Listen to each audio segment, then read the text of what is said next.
It's 6:05. We're gonna call this meeting to order. Um, Dr. Lechner, would you please give me a roll call?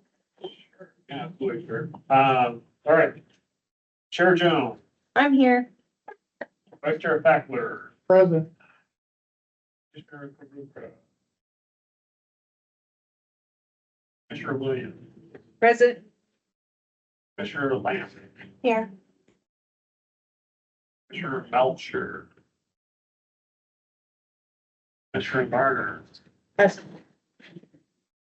Commissioner Sanaa. Present.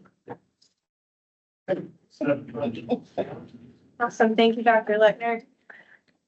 Next, Six of eight. we're historians. Okay. My fault. There you go. Agenda item 2, I'm going to read our native land acknowledgement statement. We acknowledge that Tempe lies in the ancestral land of the native peoples who have lived here since time immemorial. The ancestral land of the O'odham and the Pequot stretches far beyond the boundaries of our city. The landscape is sacred to them, embodying cultural values that are integral to their identity and way of life.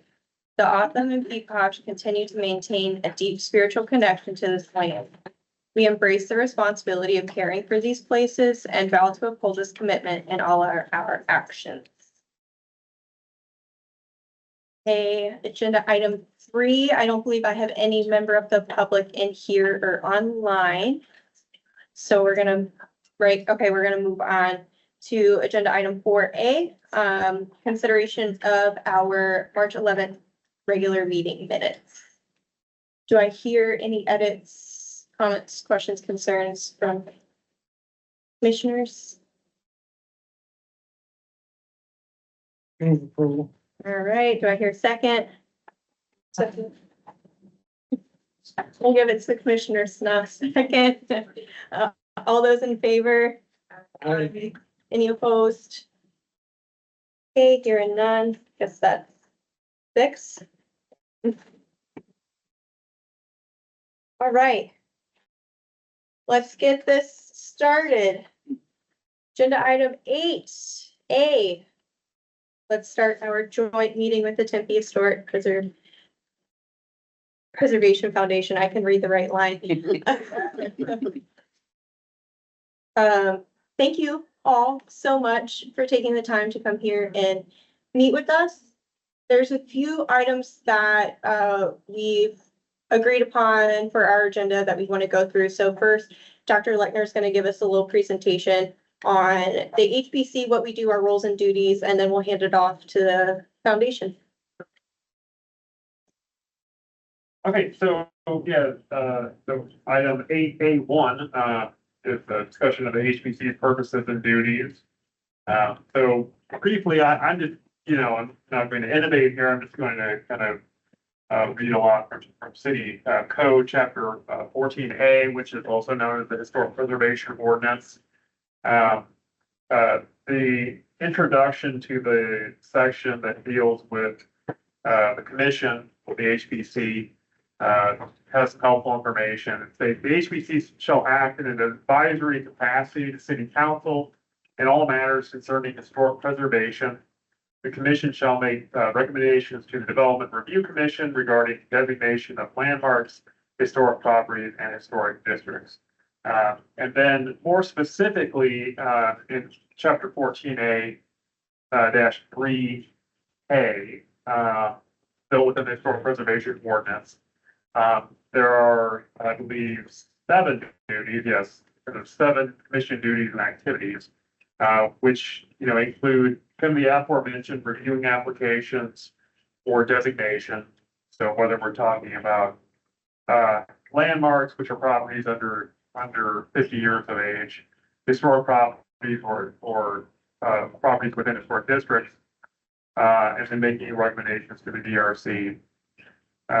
Number 2 is reviewing and making decisions on applications for proposed alterations, new construction, demolition, and so forth, for properties that are designated locally in the local register, whether it's they're individual properties or they're contributing properties within historic districts.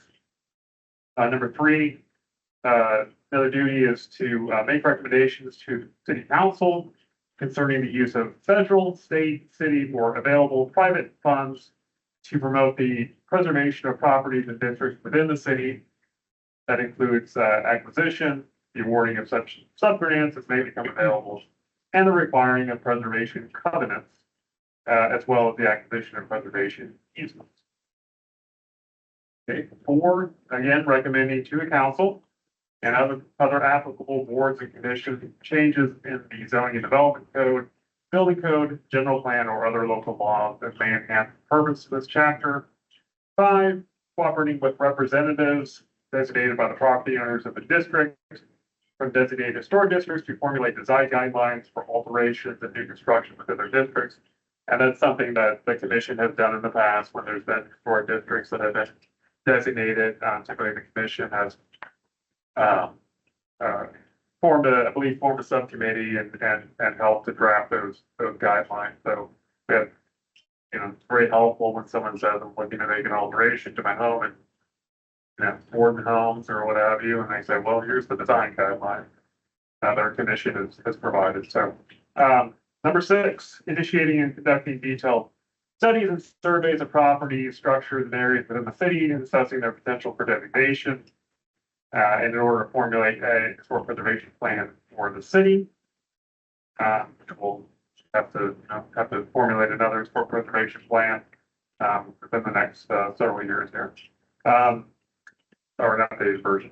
Seven and final, developing and participating in public information activities in order to increase public awareness of the value of historic preservation and preserve other functions that will encourage or further the interest of historic preservation, which is something that's on the agenda for discussion tonight. So quite appropriate.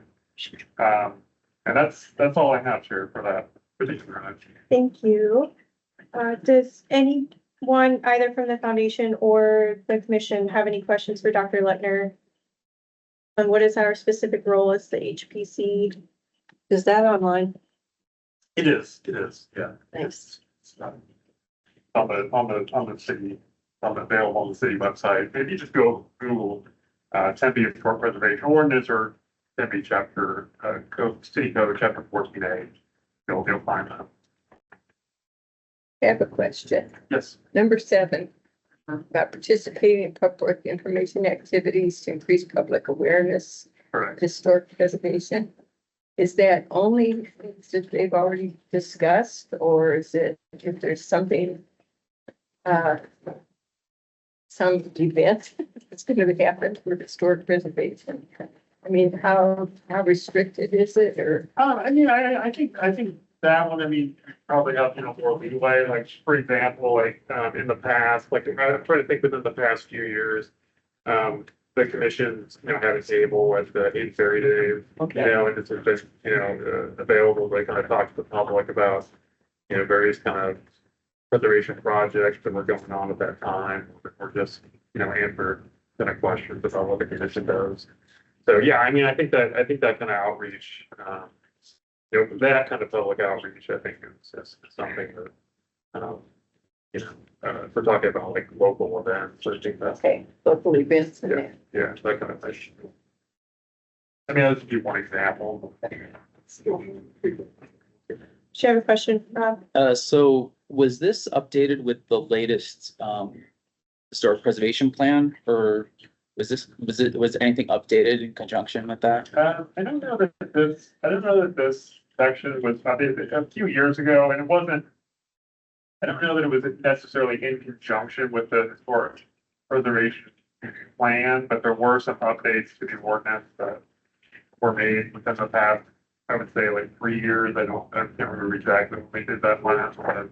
And I don't recall if there was anything specifically in this section updated. So there'll need to be some updates, at least one update that we'll need to undertake, because we have something to add to the violation section, related to, if folks violate the federal and state law. Our city attorneys approved language, stating that they you know, it could be considered a civil violation under municipal code, under the ordinance. So we'll be updating that. And then anytime we're updating, you know, the language in the ordinance, for one thing, you know, we like to try to go bang for our buck because it's a little bit of a process. Not too onerous, but, so, you know, I'll bring this, you know, bring this before the commission to, you know, see if they want to have, you know, provide any additional updates. Staff may have some additional updates, which to put in as well. Gotcha. Thank you. But I don't know the exact timeline for that, but that will be probably sometime this year, later this year. Real quick, Commissioner Sanat, my vice chair so kindly reminded me, foundation members, if you would please introduce yourself before you speak so that we know who's saying what for our minutes, so we can track accordingly. Thank you so much. I We want to appreciate keep an eye on you. it. Commissioner Sanaa. I wanted to ask about number 6 and if there's any upcoming plans to conduct surveys of properties. I know we talked about like the Double Butte Cemetery and also Niels Peterson patio being reconstructed. Are there any situations where we would be able to partake in that? I would think, I don't have any in mind right now, but it's certainly, you know, certainly open to suggestions. That could be something we can put on a future agenda item. Sure. They could fix it. There's guest budget. Peggy Maroney, is guest budget on that list? In terms of like evaluating it or. Well, everything, whether it continues to exist or exist in that location. Yeah, well, I mean, it's owned by ASU, so that, you know, complicates it a little bit, but, no, not necessarily, but, it's not necessarily on, there's no list, I should say, but, something we could, you know, if the commission had request for some information on this, on it, and we can providing it. You know, we can look into like maybe a chronological list of what was surveyed when and Yeah. give it a look and see where else that we might have missed or so on and so forth. Any other questions from foundation? The foundation or the commission on what we do? One more clarification. So when you, and this is a technical, I can't remember how it all works. So when you're finished, the notes are processed, do those go to city council or what does city council see? What, the minutes? Sorry, the minutes, yeah. Yeah, the minutes. So, right, once the commission approves the minutes, you know, a previous meeting minutes, yeah, then those will go to, council, kind of grouped together along with other commission and board, you know, meeting minutes for, you know, acceptance or approval by council. And final question, number 6. Does the commission or commission members have the ability to recommend that something be looked at, a building be looked at, or to recommend that things can go forward?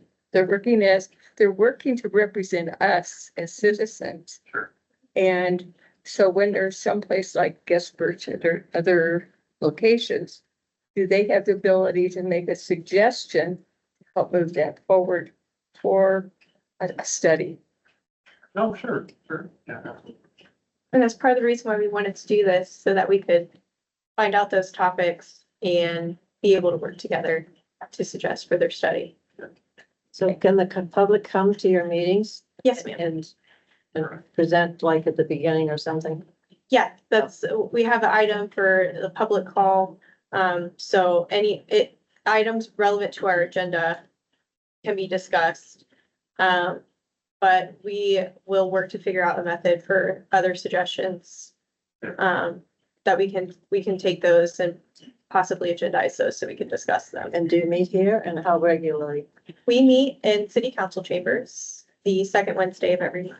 Oh, thank you. It's 6 p.m. Yes. A question about that? I thought that we were back to having open public comments at the beginning of our meetings. They don't have to relate to an That's agenda, correct. just like the city council has. Is that correct? That's correct. Yeah, if you, yeah. So that anybody could say anything at the beginning, right? Yeah, so that's the language that we have for the public Yep. appearances. So, yeah, the City for Preservation Commission welcomes public comment. Basically, they just have to be on items within the commission's purview. So, it's like, Oh, I see. you can't talk about like a bond. We can't talk about it unless it's on the agenda. Well, That's fine. no, Just yeah, wanted to make sure that we could actually have, anybody could recommend anything. they can talk, you can talk about other things that are not on the agenda. It's just the commission can only Right, respond to comments Right. that are on the agenda. okay. Just wanted clarification. Thank you. Thank you, Commissioner Lerner. Good question. Anything else? Zach, go back to 1 through 3.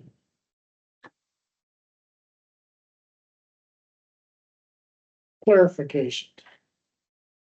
We spend a lot of time talking about things, making recommendations, thinking that we're making recommendations to the city council.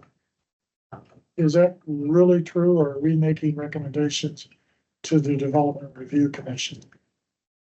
I mean, technically, it's, according to this language, it depends on what it is. If it's a designation, I guess you're technically making it to the Development Review Commission, who is then making a recommendation to council.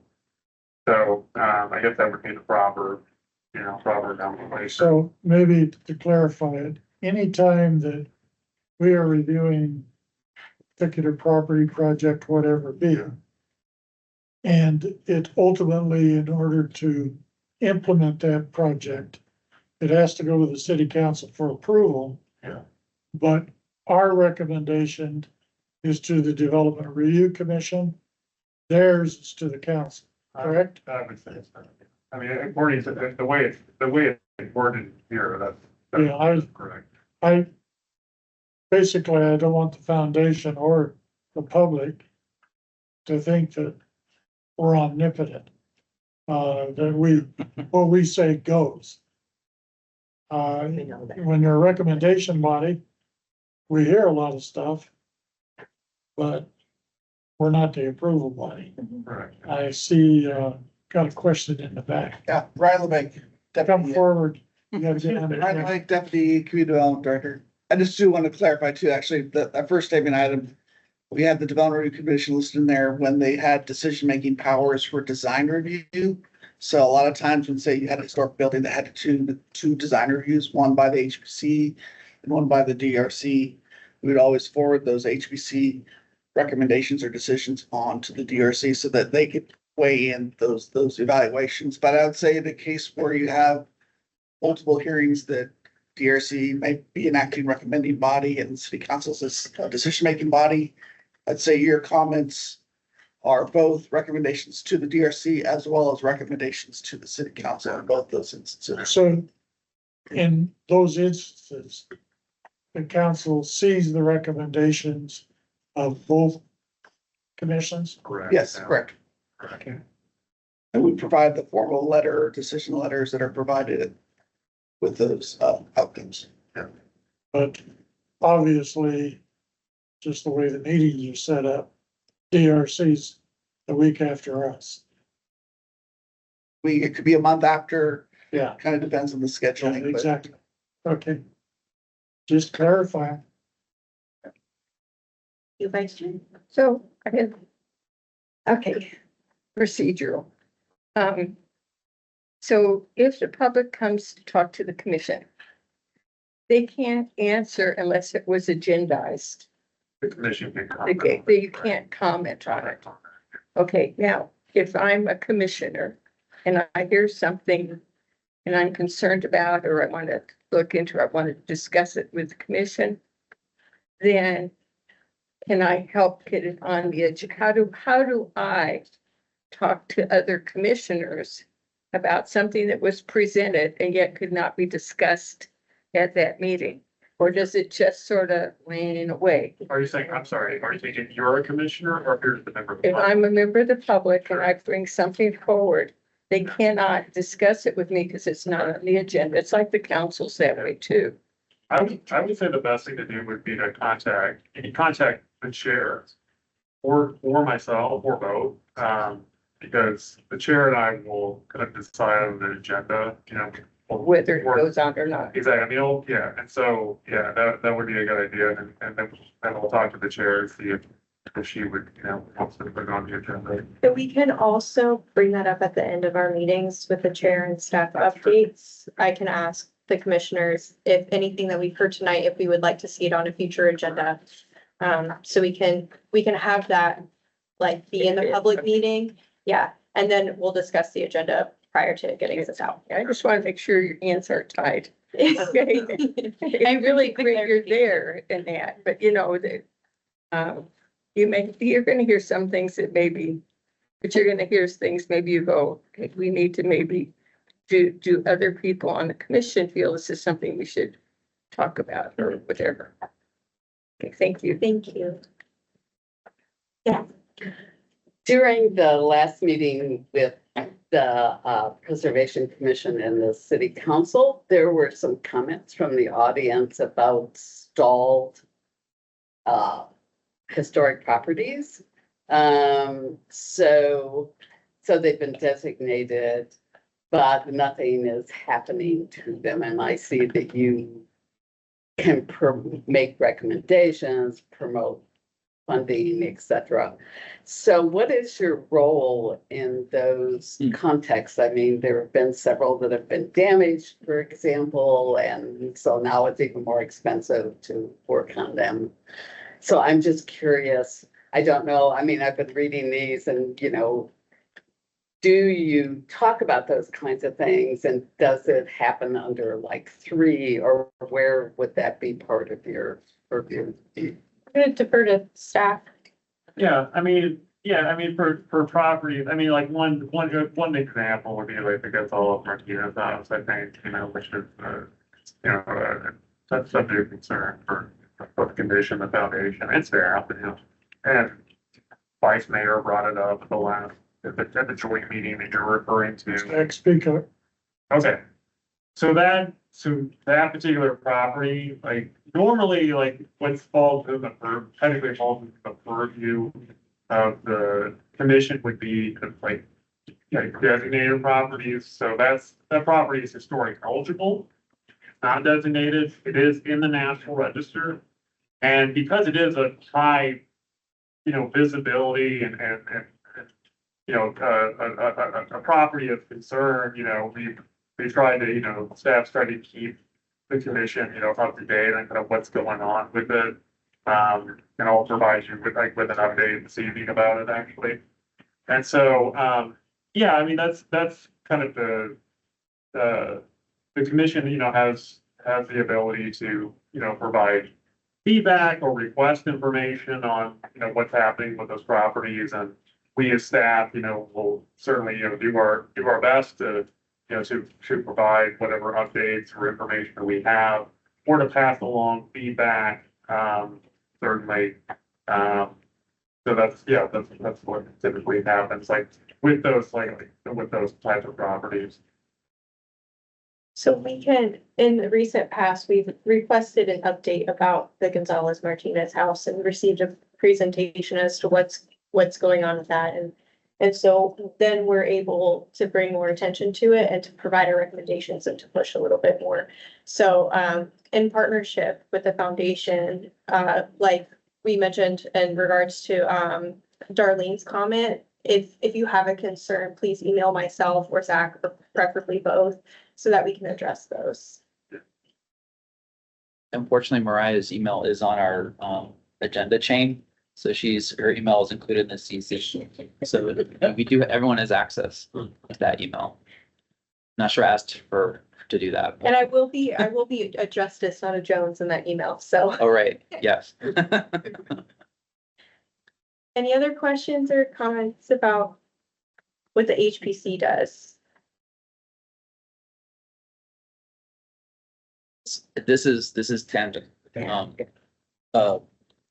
Item 3, it talks about preservation covenants and preservation easements. and the topic of Farmer Goodwin recently came up. And then it was discovered there was an easement. I guess my question is, how do you guys know what has easements? You don't, or sorry, Train shaking her head, so maybe you don't. So the question is there a GIS database available that illustrates where our easements are in the community? And if not, maybe, because really they don't, and sorry, I know this is a side point, but I just saw the words, so I'm triggering now. But I wonder about that.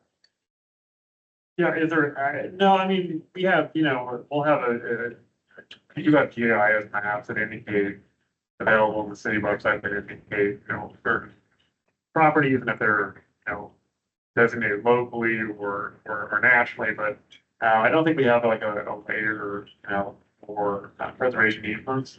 But it's certainly something we can look at. That would be Yeah. interesting. I mean, that would just be an awareness builder Yeah. to see. Yeah, That'd be intriguing. certainly, yeah, it's a good idea. I'll try and say, we'd love to have it on our zoning map page. So that Yes. we see that later. Yeah, exactly, sorry, preservation, so I'll certainly look into that. Okay. Thank you. Rob. Now I'm gonna ask one more thing.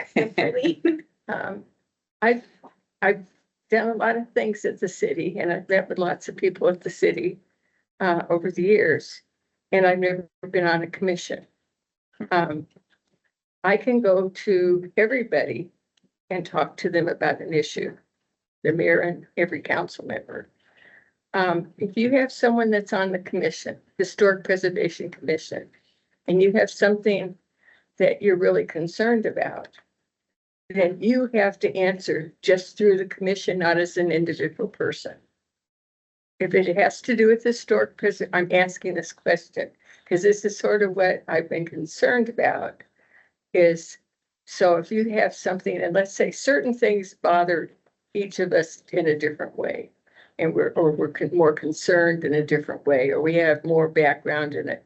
So just like, it sounds like, I think it's proper that we ask to get something on the agenda and we're public, but as commissioners, if you see something, you're really concerned about it, you only can operate within this commission if it's historic, or can you as an independent person?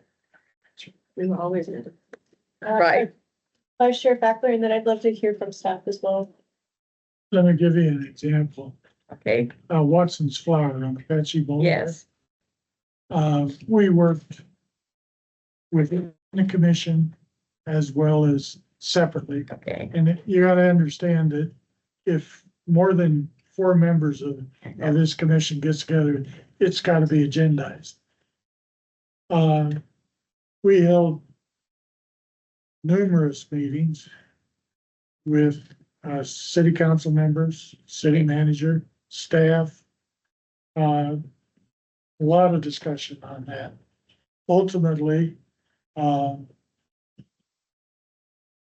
Tempe Community Council really didn't care.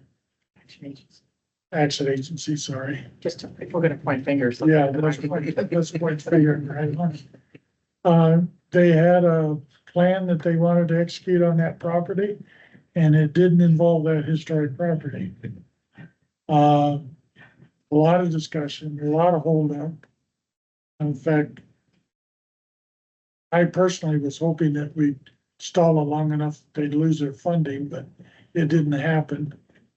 And that's probably best for the community, but not for that historic property. So to answer your question, yes, okay, we can participate through our knowledge with the city council, staff, city manager. She's always willing to listen. Sit down with a group of people, especially opposing views, and try to work things out before it gets on the agenda. okay. But quite frankly, that was on the agenda 2 or 3 times. And this commission was basically powerless on that. It was privately owned, and Well, it was and it wasn't. the city owned part of it. City had a piece of the project to begin with. Unfortunately, the city ran into some financial problems, had to back away from that commitment. And in that, they lost that historic building. But it's a process that we can all participate in. I mean, ultimately, we're no different than you. We're on the commission, but we're just citizens. Good, thank you.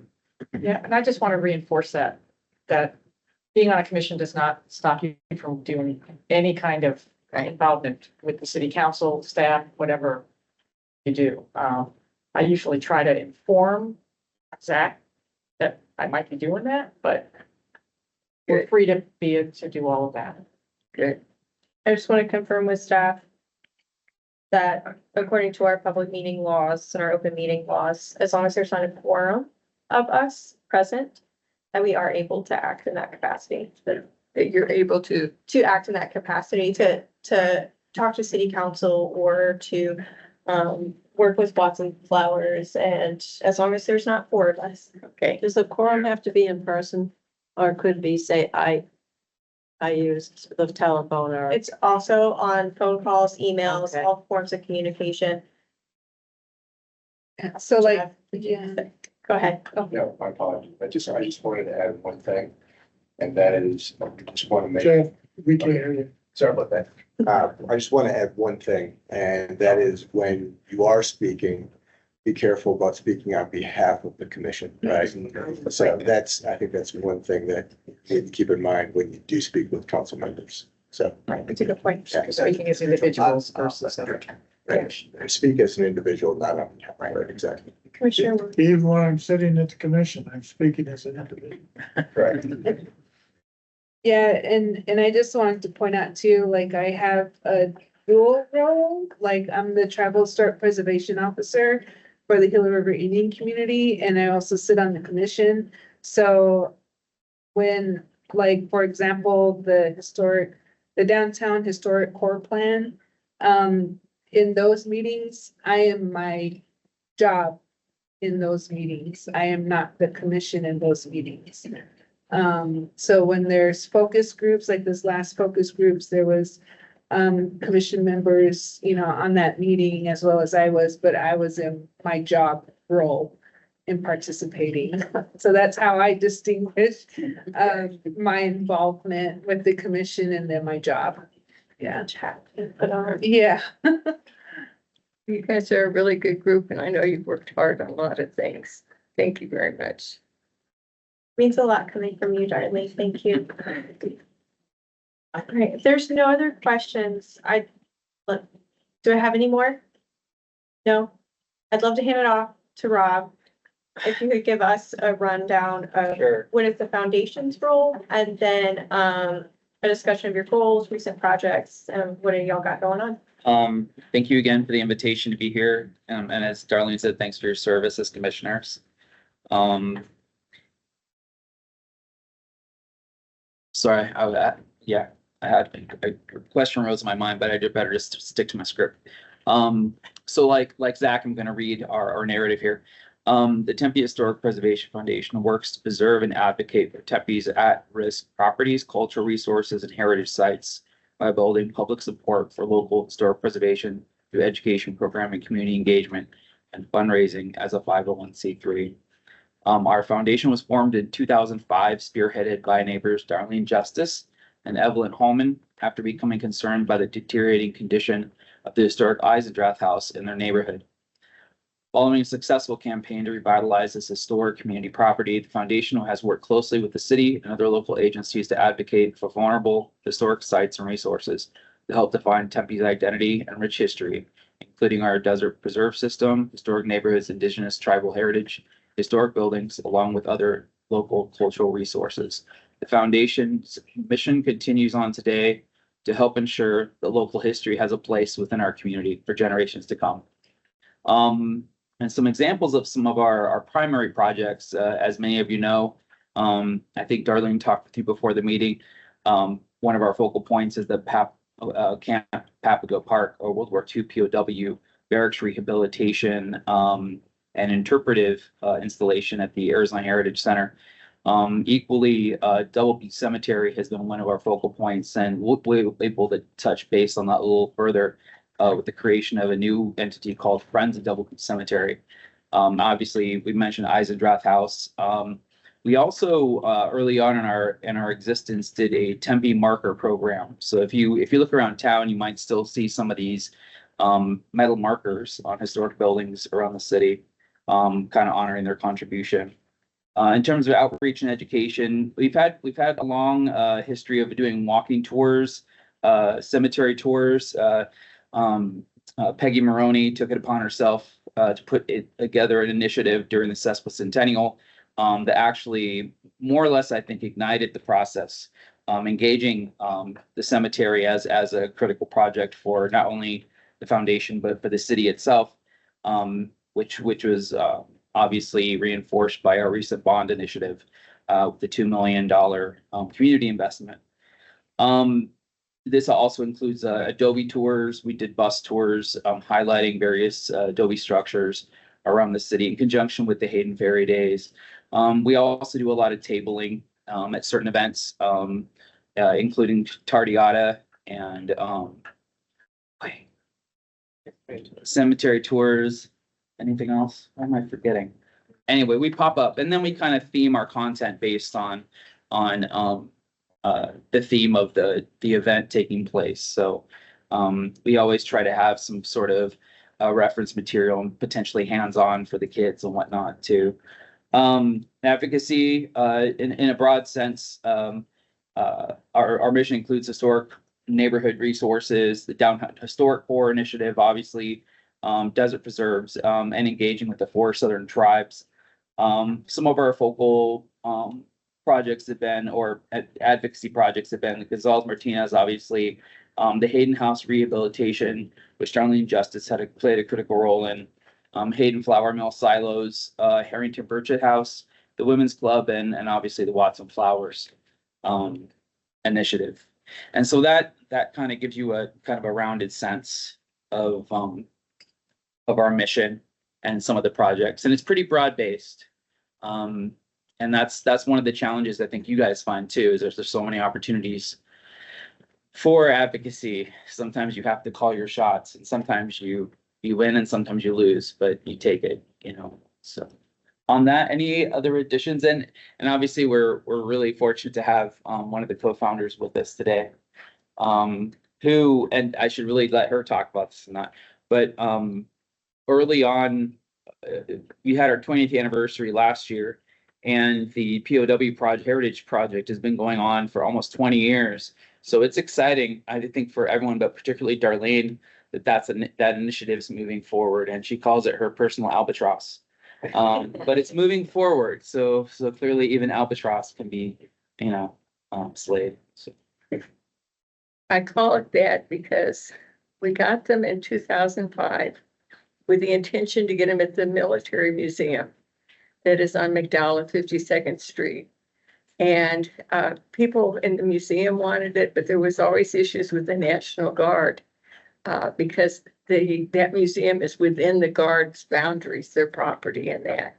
And there were multiple National Guard adjunct generals over the next 8 years. And there was different issues going on at the National Guard and that. So we kept trying. I have lots of things where I contacted back and forth with different higher ranking, but not adjunct generals and that. And it just didn't happen. We have tried again more recently, and the people at the museum actually did want them, but there's been issues. It's been closed down. And I don't know that it's going to reopen. They really hope that it'll reopen someday. But so what we're really fortunate about is the Arizona Heritage Center, which is Dr. David Breckman, really has taken an interest and really sees they have a second floor of their building that is dedicated primarily to World War II. Nothing's really been changed or improved in about 30 years. In fact, some of the things they used to display are no longer on display. So this is going to be, the timing is really right because they've had some issues with flooding. I think you've heard of that in the museum. None of the artifacts were hurt. It was that big rain that we had, the big rain. And so they have been working to get that fixed. Luckily, like I say, none of the artifacts were affected. But during that, they also found that there had not been much maintenance done in the buildings for a long time. And so they are going to shut down in June for 1 year. They will still have, staff will still be there. They will still have some things where people will come in, but they're not going to be touring the museum. Because the second floor, they're going to take everything down. They're going to remove some of the walls. There's things that have to be done. They're going to put it back. And hopefully, as all that gets done, the POW huts will also be upstairs. And they can tell the story of both the German officers primarily that were kept there. And one of the huts is from the POW side where German officers were kept. The other one's from the American side, actually the US Army. So they have the opportunity to tell both stories in them, which I think is really cool. And so we're really happy about that. And we've got a great fundraiser coming. I think we actually were trying to hurry up so we could get the money so while they're shut down that they can restore the huts. And but it's coming along real well. I hope you come. It's going to be a lot of fun, a lot of music and that. And but the albatross was that it had sat there so long. And while it sat there, I kept getting older. and they kept getting older. And so now they've got life put back in them. The people that moved them, that we hired are from Prescott.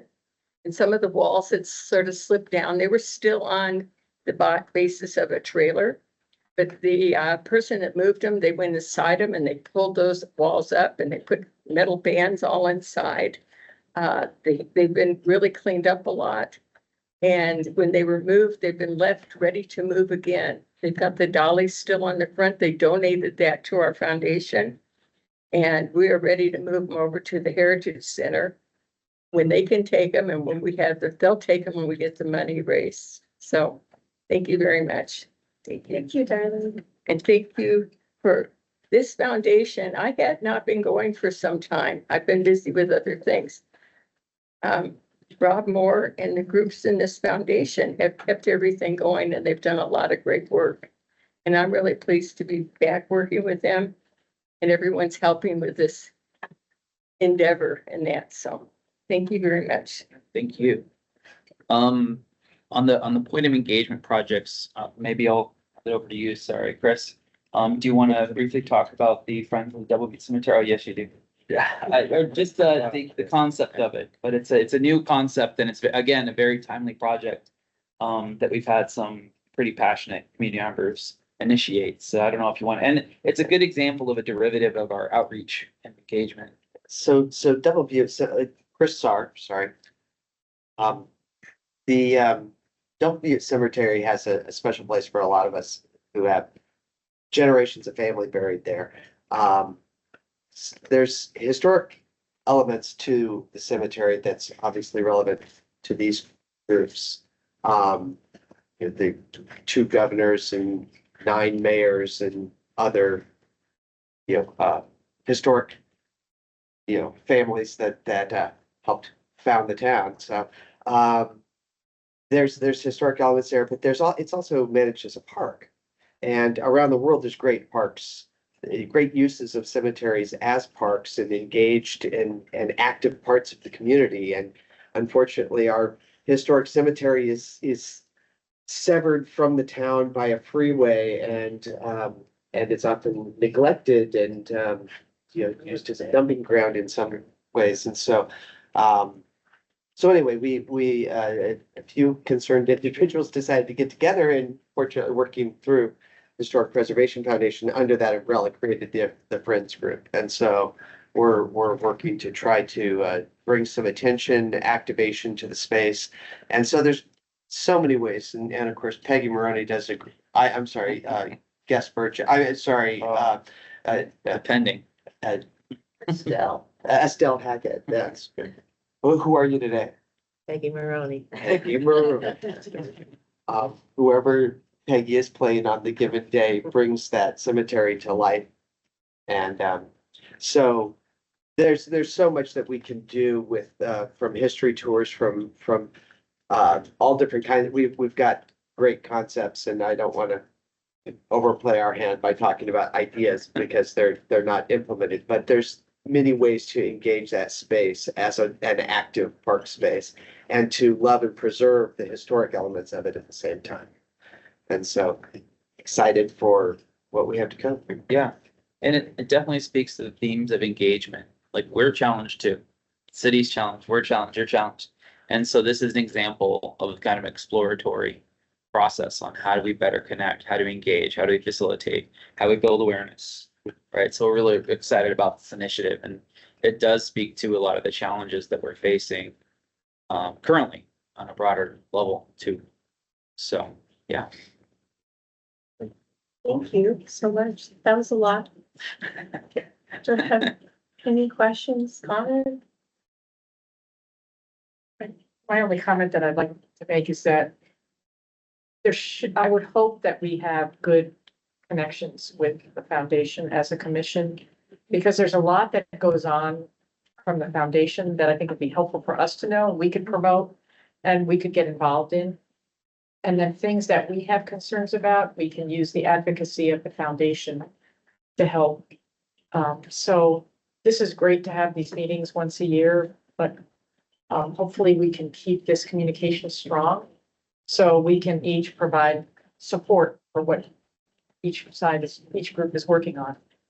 Just don't put us all on your email list at the same time. Just you, Would be good. just you. Corey Turner, and just as a heads up to you fine commissioners, now that we know your names, you do have term limits. We await you when you're done with your terms, because that's how I transitioned into the foundation. I was on the commission and then they were done with me and threw me out to the street. That's where the foundation found me. Here I am. So we're watching you. And good point, because by the time you know everything, your terms are over, but you have a place to go. Don't forget the foundation's always there. If you want to keep doing what you've done, yeah, we're still here. Good to know that we'll get poached Yeah. eventually. Yeah, there's a place for you at the end. Besides the Double Butte Cemetery. Besides, but you have options. you On know. the way, on the way. On Shireen's point too, obviously we have to worry about quorum situations, but you're always welcome to come to our foundation meetings too. We'd love to have you. Just not all the ones. Technically. If you see 3 other commissioners in the room, just turn around. Leave. Or you invite the rest of them, Yeah. and then you have a meeting. Or she can come and wear her other hat. That's Oh, right. yeah. That is- on that point too, and I wasn't sure where to put this in, but I was worried I was gonna forget. Next Wednesday, we have a meeting, a joint meeting with SRPMIC to talk about those sort of themes in our community, with their cultural resources division. It's at the Elias Rodriguez House, which is, if you've never been there, it's pretty cool. I was there 7 years ago and it was a daycare center, but they've really adapted it. But improved it. It's a nice little meeting space now. But it's right across the street from the 8th Street pathway project, which is really neat. And the city worked in conjunction with SRPMIC to make sure that that initiative was done effectively. So you're all in, within, the invitation's open to attend. I'm assuming you're not gonna all come, but so. What time? 6 p.m. Yeah. Parking is a little trick there. If you come early, you'll get, there's like 14 parking spaces, and then you kind of have, but fortunately through this project that they're finishing up with, they've opened up both sides of 8th Street. So apparently parking is much easier now than it was a month ago with all the construction vehicles lining the street. But it's neat because it's neat to visit the ER house, but also to have access to check out. We might actually have someone speak a little bit on that project as well. Sorry, so I just want to mention that when we had a good transition point. So, thank you. Comments? Thoughts? Commissioner Sanaa? Yes, I just wanted to support what Chris said, and I've actually just been on the commission since September of last year, but I've managed to interweave myself within you guys, specifically through the Tempe History Museum. I've been volunteering with them. It's how I got to know Peggy. I always see Rob at all the events, so it's nice to know that everything is connected and that there's open discourse and that the History Museum really supports the open houses. I've volunteered at open houses for Eisendrath. I'm seeing the restoration come to fruition, and also Double Butte Cemetery. They've got such really great programs, and that was my first time ever going there.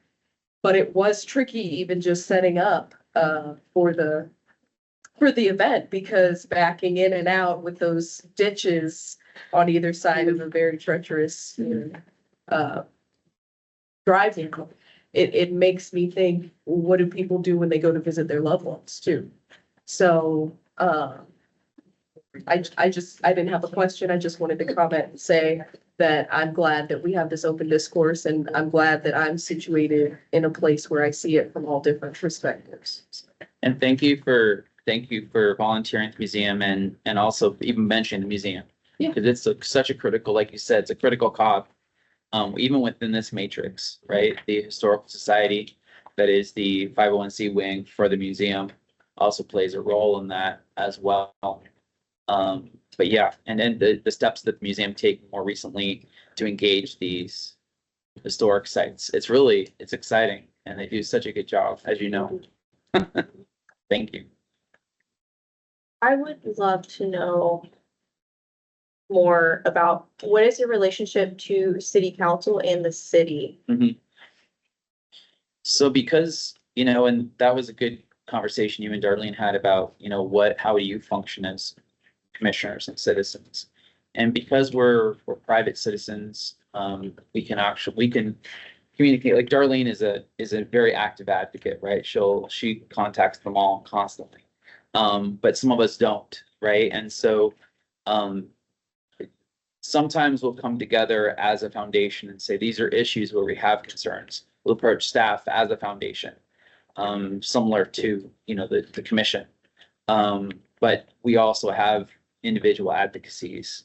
And because, because Darlene, I feel like Darlene should be telling this story, not me, but, because Darlene is such a critical pillar to this organization, and it has had such an amazing legacy and contribution, it does carry some weight, and in large part, that's because of the members of this foundation who have dedicated so much time to creating these success stories, that the foundation fortunately has that ability, the capability. So I'm not sure if that answers your question, and I'm not sure if anyone else wants to add on to that. Way back, when Evelyn Hall and I were friends, and we talked to everybody, and went to a lot of things.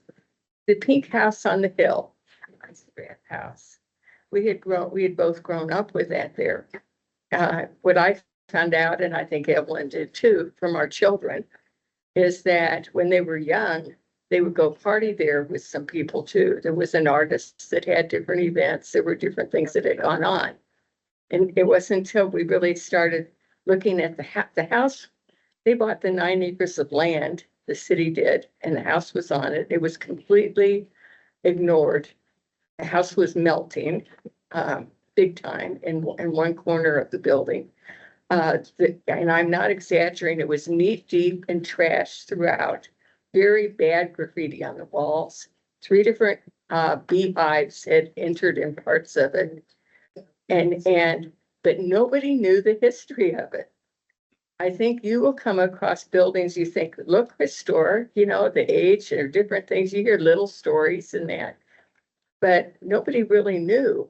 And in fact, a very good friend of mine who said he did a thesis on Papago Park said that he wanted to meet with me. He was really concerned because we were talking about maybe saving the house. And he said, Darlene, would you mind meeting me? And I actually met him in a bar over on Scottsdale Road. My husband says, you went to, yeah, I said, yeah, I did. He really was concerned. He said it has no historic significance. And so I got on the phone and I called Chicago. I knew she came from Chicago. And I called every Eisendrath number that I could get. And I got a hold of her aunt and also a grandson who were close to their 80s at the time. And they had both visited Rose Eisendrath in the wintertime. They had come in and that. So I found out more and more, but I didn't know she was Jewish. Nobody talked about the fact. Nobody knew that, and that she was a Jewish lady. But what I've learned is through this and some other things, just like the huts. These are two little broken down little wooden things that, and that. But when you tell people the history, when you learn the history, it emboldens you to go forward too. And there's a history of some people, but there's other people behind it. And we found out that the Eisendrath house was built by Robert Evans. He was a famous architect who built Adobe homes. They're still selling Adobe homes off of Camelback Road that he built at very high dollars now. His mother was an artist, a famous artist, and that. But Rose Eisendrath, when she came here, when her husband died, she came to, we think it was Jukaki, and they would not let her stay there. And nobody knew this part either, because she was Jewish. No resort would let her stay except the Biltmore. And so she stayed at the Biltmore. Then she bought 40, she loved Arizona. And she probably came a couple times since she bought 40 acres of land in the park area. But there's also the story about all of these event owners getting together in some conference, and one of them went up to Mr. Wrigley and said, "Why would you let her stay in your hotel?" He hesitated and said, "They chew gum, don't they? You know, big put down. We're all people in that." But just knowing the stories, hearing more and more and about Rose, we still had some naysayers as we were learning this. And we were at the house the city was cleaning it out. And so the person who wanted it torn down, that said it has no significance, I invited him along. And he actually showed up with his wife and sort of stayed out to the side. And someone in the house yelled, "Darlene, Darlene, come here quick, come here quick." I says, "What?" They had found a concrete slab about this wide, about as wide as this table. And there were the handprints of 4 children with their names. And it was Edward and Robert, Edwin, and can't think of her name right now. It was the woman I talked to on the phone, and one of the men. They were her grandniece and nephew and grandchildren. And the other side of it is neat because it's real smooth and it's got like Hispanic impressions in it, or like sticking out. It was made by Jesus Corral. Jesus Corral worked with her as a caregiver and driver and that. If you look at Los Olivas Hotel or Los Olivas Restaurant in Scottsdale, his family still owns that. The Corral family, it's still going on. These are things, when you look at some of these houses, these homes and different things, it's amazing what you find. And if you, as a person, you can do a lot of research and find more and more. And all of a sudden it becomes much more significant and you get a lot more help. And I see that, I've seen it with the huts.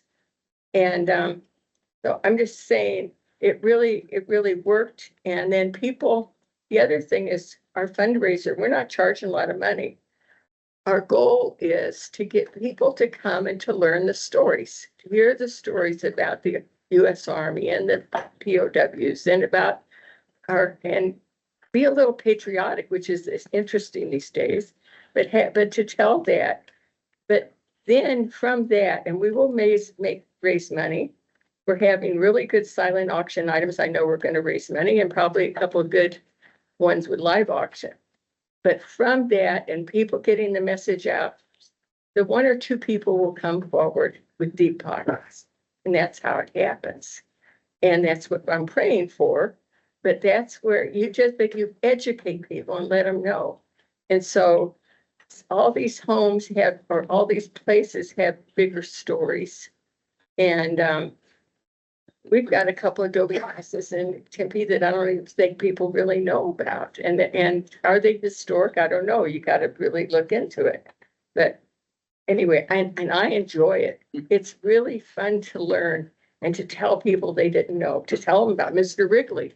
You know, that's a fun thing. I think all those things give more credence to historic preservation and that. And I'm sorry, didn't mean to go on so long about it, but And I really value what you're doing. I value what everyone is doing because these things will go away. I've got 6 little great grandchildren growing up.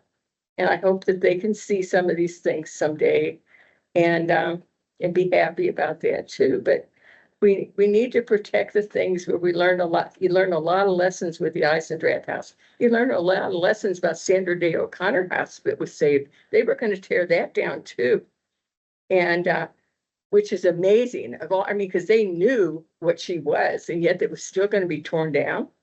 And people stepped up and took that place apart, like brick by brick, moved it over and put it back together. And so Hugh Hallman is the one who was mayor then that made that happen.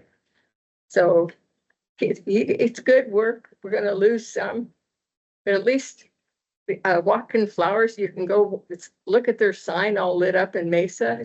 I don't know if you guys have done that. You have to go. It's down an alley. And Vic Linoff, who's also on our foundation, he was there at the very beginning.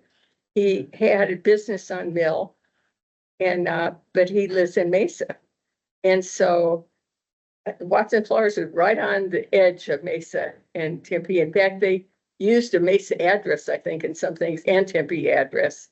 But Watkin Flowers, they have all these neat signs. Now I'm going to be very prejudiced. The Watson sign is the prettiest, the biggest and the prettiest.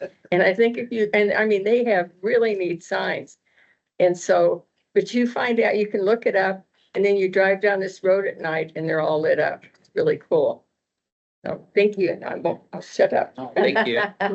When you're a co-founder, you can say whatever you want. I know the commission appreciates it. Are there any other questions, comments about what does the foundation do and what is their role? I see that.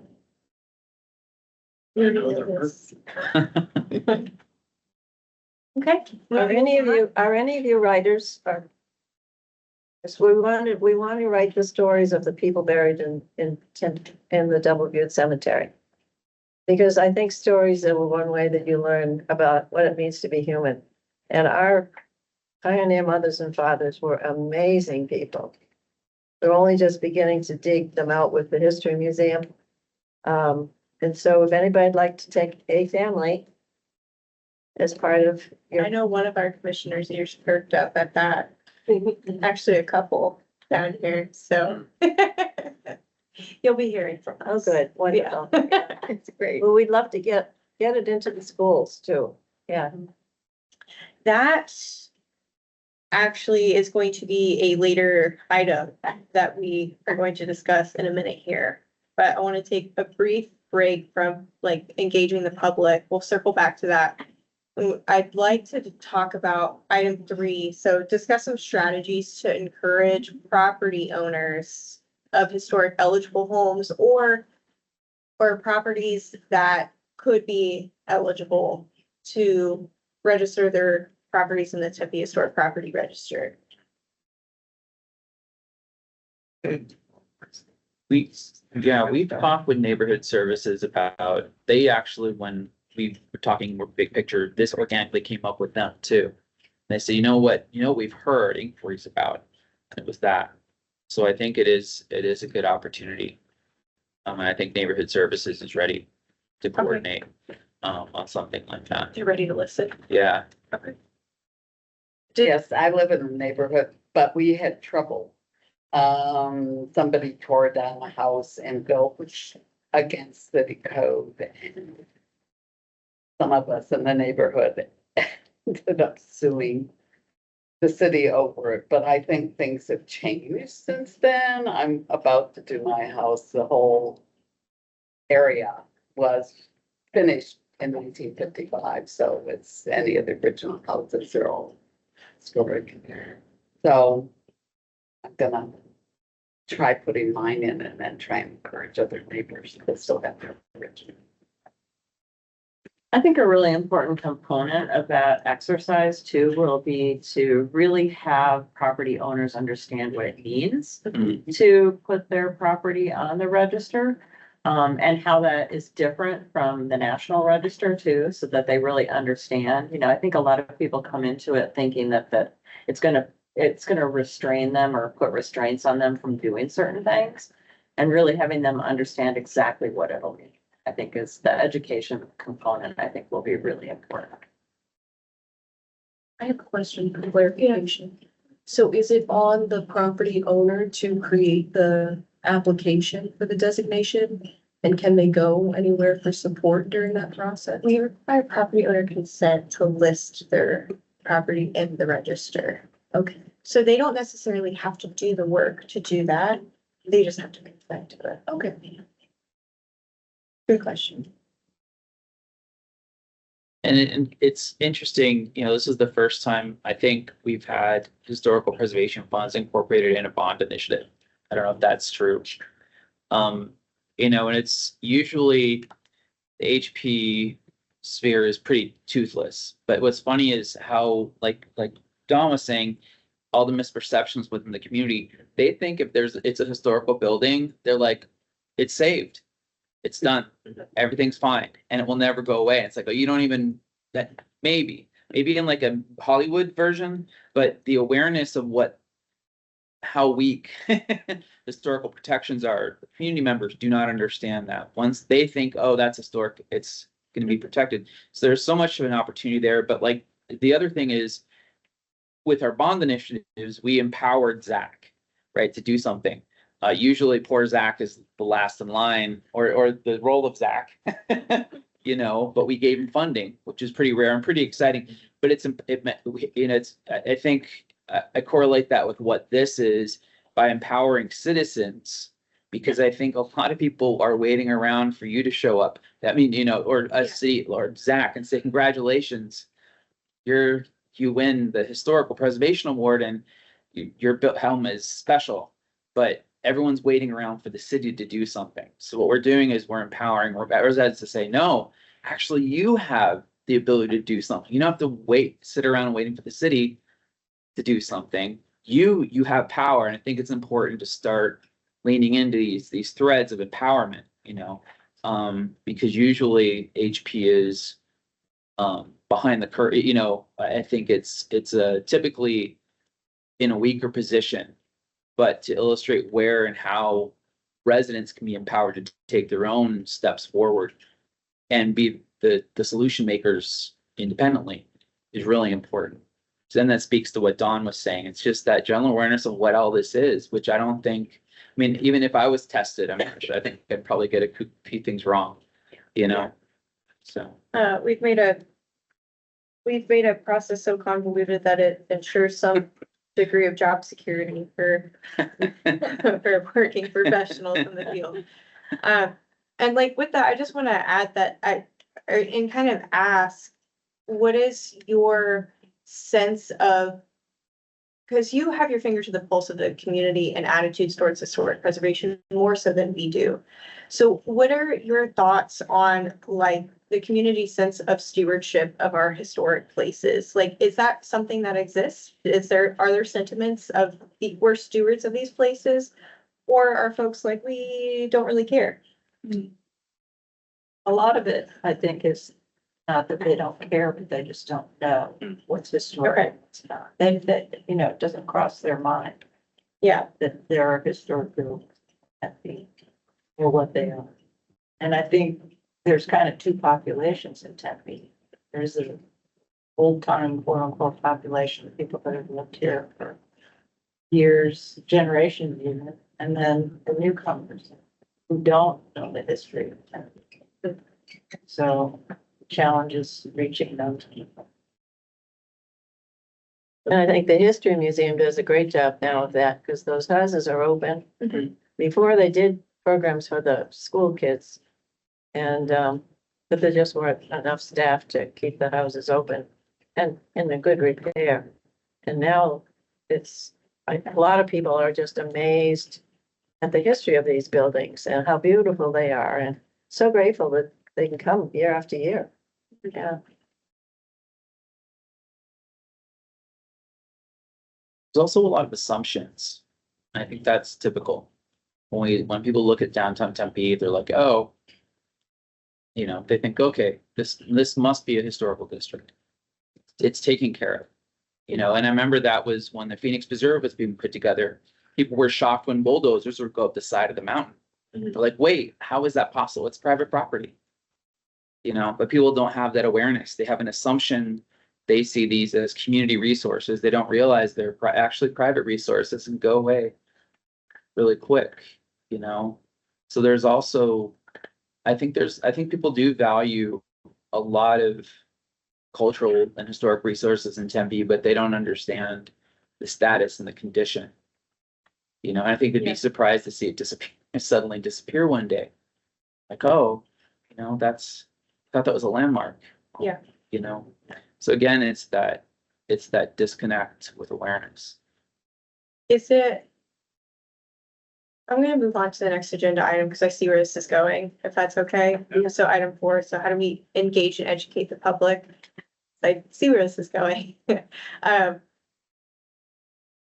How does the foundation envision?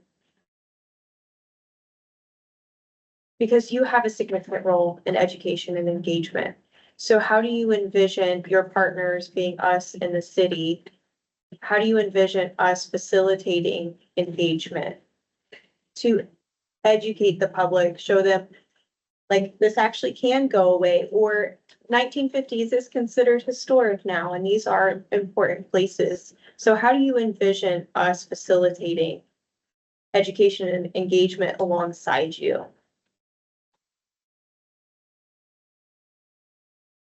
I think it is a joint effort. I think you inform us, I inform you.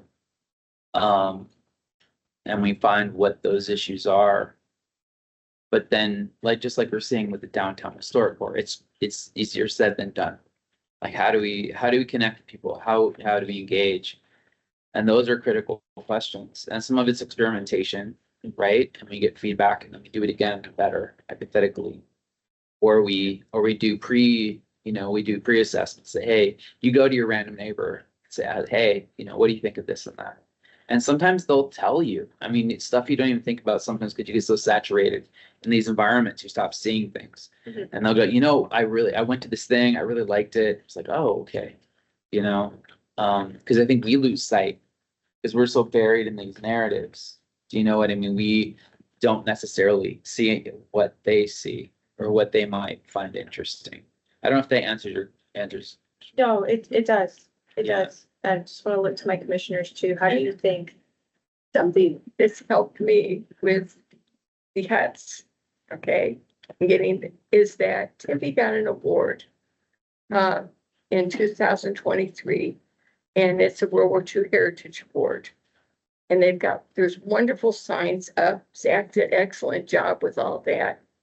But as I talked to people, I saw the first sign in Evelyn Hallman Park. And I said, what is this? Because it was Camp Papago. And then I called and I found out that there were 4 other signs in different places in Tempe. And there were things that were sent out in Tempe and to neighbors. I've got a neighbor, Kim, that remember seeing something. But one thing, when we were talking about the huts, and there's Camp Papago in it, then I talked to Robert, and we took and we put it into a book, a handout. I really wish I had those, and I should have brought them tonight, along with what I gave you, because I have it all. We're handing them out at the event, but they're really cool, and it's got the 5 signs that are up. Has a little 1-page brief introduction. And then there's a map that shows you where they are. A real simple map that Rob put together, and it tells 1, 2, 3, 4, 5. And then on the back, there's a little QR code where you could look up more information. I've had more people that really have liked that. We've given them out in several ways. I've got them packed with other stuff for the event. But why don't when you talk to people, if you can hand them something, you turn them on, all of a sudden they're asking more questions, even if they look at a couple pages. I took that here to the museum when we had it to the museum, and when we had the Christmas event. And Josh, head of the museum, goes, oh my God, I'm so glad for that. I wondered where they were. And he wanted to go see them, and there's the map. But I think the same way, if we have something that shows the historic homes and brief descriptions, maybe even like you have where they can go to another place and look it up. But they have something on historic properties, not just homes, historic property, but have one on the beginning of ones that are eligible. And tells, because if you can talk to them and hand them something, then they can go, everyone's using QR codes and different ways to get to things. And they can go and look, but you tell them and they can double check. That would be, and that could be something that we could collaborate with. I'm sticking our neck out, but and with you.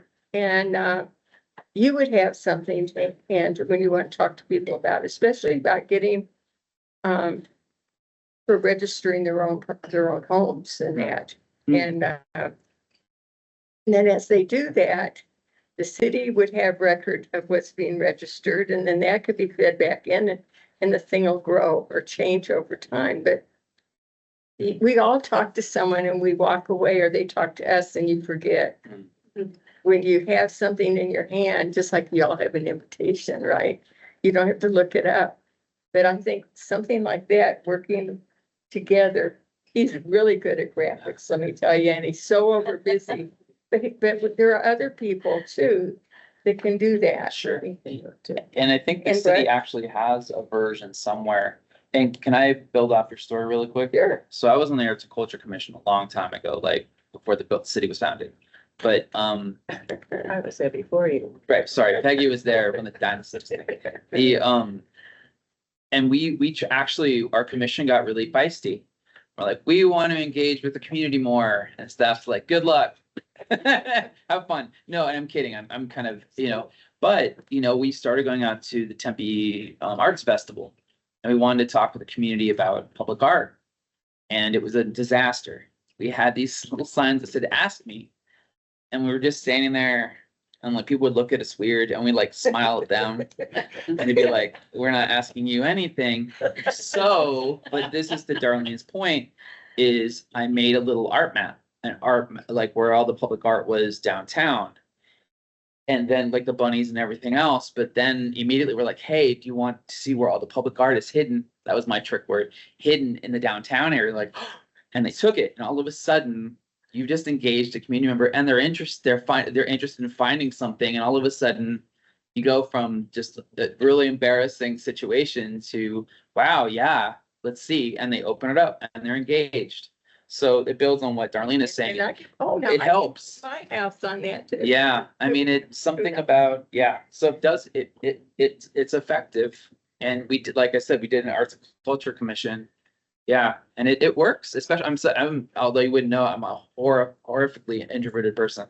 And so I needed, but that helped me, because it's nice to see someone excited about what you're giving them versus what are you gonna sell to me, or you know what I mean? So, and I think residents feel like that even sometimes with what, the city is trying to, but there's conduits, like Darlene is The saying. cover is really cool too. See, I'm telling you something you can't see. Rob picked out the logo and put it on, and I mean, it's in color. It's really cool. But people, you can see the way they take it, that they value it.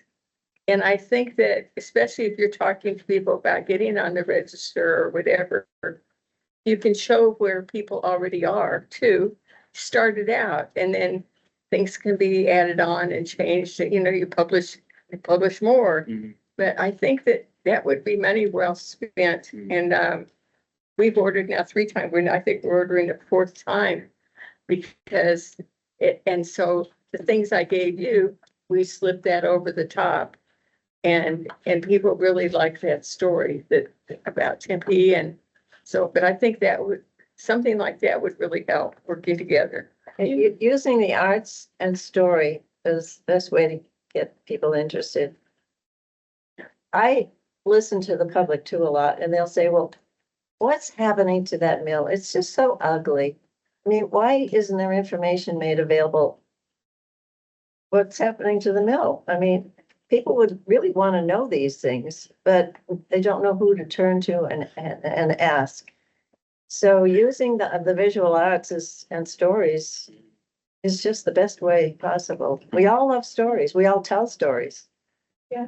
Yeah. Do we have something that we provide property owners if they have a historic eligible property? And in the past, like we've sent them like mailings. So can't hear you.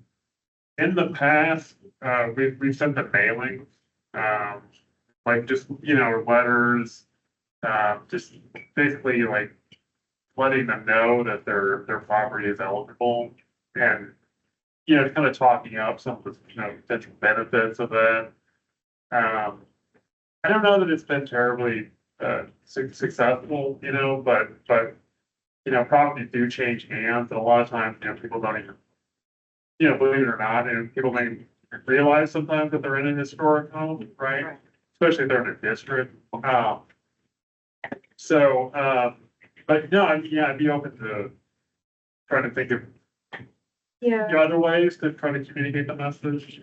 Do we have a packet for like realtors, either real estate agents? About how they present historic homes? No. Okay. Do you ever work with the arts departments in the city? Because they're just so wonderful. I mean, think of the parks, for instance. And every neighborhood has historic places, but you could celebrate them in the park. Mhm. Tempe Center for the Arts could actually do exhibit just on historic houses in Tempe. Mhm. The city is so full of talented and wonderful people. The more you work together with each other, the more you're gonna be fruitful. Yeah. Ms. Turner? This has kind of been done in the past, with HP, and since you all are not working and not going to school and not doing anything and have plenty of spare time, you know, and live right around the corner, one conduit, I don't have all the fancy vocabulary here, that you could, and has been done in the past, kind of approach Tempe residents is through their neighborhood meetings. And again, this is time that is not, you know, on the clock. But all the neighborhoods have like neighborhood organizations, and Darlene's, of course, the president of one of our local Tempe ones. But they hold scheduled meetings, and that's a potential time where you could pop in and be on the agenda and just quickly say, hi, we're this, and here's our flyer, and here's a cool map, and contact us if you think you have a cool house, and just again, to get it on people's radars. And they're all in the same room.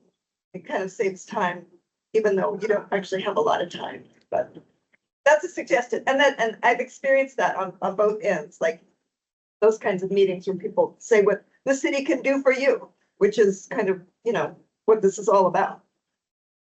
So, neighborhood organization meetings in your spare time. Yes, that I totally have all of that. Yeah. That's a great idea. And that's a great way to, and even if we aren't always present, to have materials that they can reference that Yeah. spells it out easily. Because you can find out who the president is, and, you know, Mhm. and so oftentimes our meetings in North Tempe have a city representative talking about, you know, I don't know what, different things, so. That's a great idea. And often the associations look to invite someone, so I mean, if they knew that Okay, you were interesting. available, Okay. they'd be happy to have you. For example, this last weekend was the Tempe Neighborhood Celebration. I went to that. They even had pins at the sign up desk for HPC. Like if you're an HPC member, wear this pin so people ask you about it. Okay. So I think that it wouldn't be trouble for me to be present at those meetings. I just enjoy, you know, engaging with the community. So It'd be nice if you had something to do like. yeah. Yeah. So there's my standard. And then Shauna can hook you up with the meeting dates for different neighborhoods too. Okay. Yeah. Get yourself that little pamphlet it can change over time as you do, but have something that you can leave and, I'd love to talk to Dr. Lechner. We can get something rolling on that. Is that? I was just gonna say too, that I think another maybe resource and place to tap into would be Arizona State University and, you know, both the Herberger School of Design, the Architecture and Interiors groups. And also they've formed an historic preservation group as well. So like bringing ASU to the fold, you know, I know, you know, the students are gonna change every 4 years, but you're always getting fresh ideas then. And there is a really wonderful app that a bunch of ASU students put together years ago called Salt River Stories. And Salt River Stories is another way to just like, you know, find out very easily and very quickly on your handheld device when you're in a certain space, what is this building or what is this space or what is this cultural resource that I'm up on Tempe Butte and I want to know like a little bit more about the rock art or whatever. So I think like ASU is another place, like they're right here, they're part of the community, like tapping into them as well. Dr. Lechner, have we applied for certified local government grant funding this year? No, we didn't. We'll discuss something that I think would be beneficial for a future project that would be supported by certified local government funding, or facilitated by.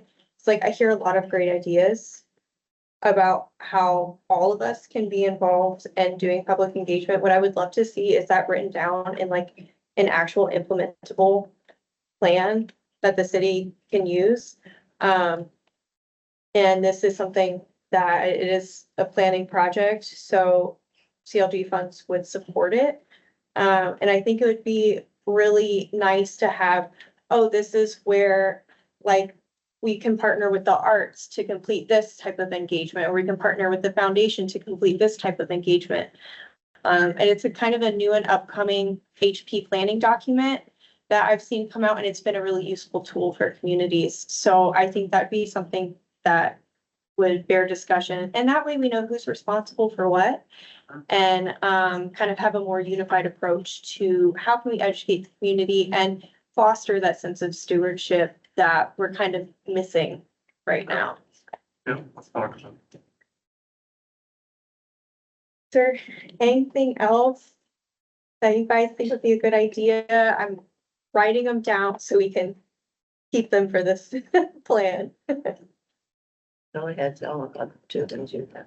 Well, I mean, one other, I think, again, it's all about education, right? And I think a lot of times people think, historic preservation means that this place is going to be turned into a museum and it's going to be of the period of when this Victorian home was built. Well, we have so many beautiful examples of adaptive reuse projects in Tempe too, where, it is a historic space that has been completely turned into a space that is relevant today, and it's used and it's lived in.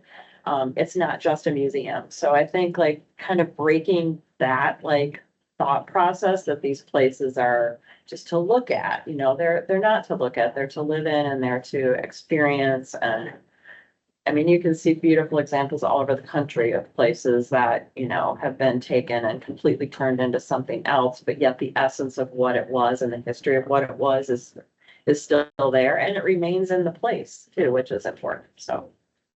And I think a lot of people don't know that they're out there. What about a contest?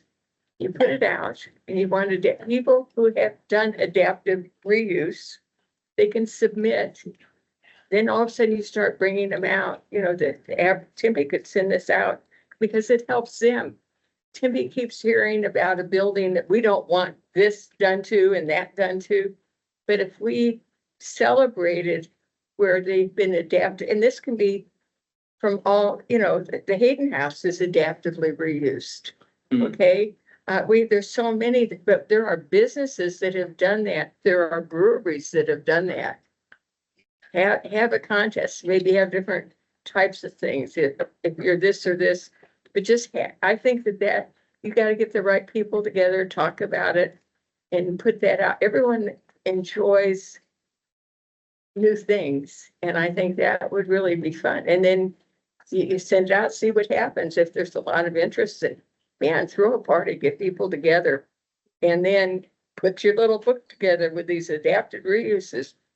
We put together a book with Hugh Hallman for the Adobe's homes for the Adobe tour.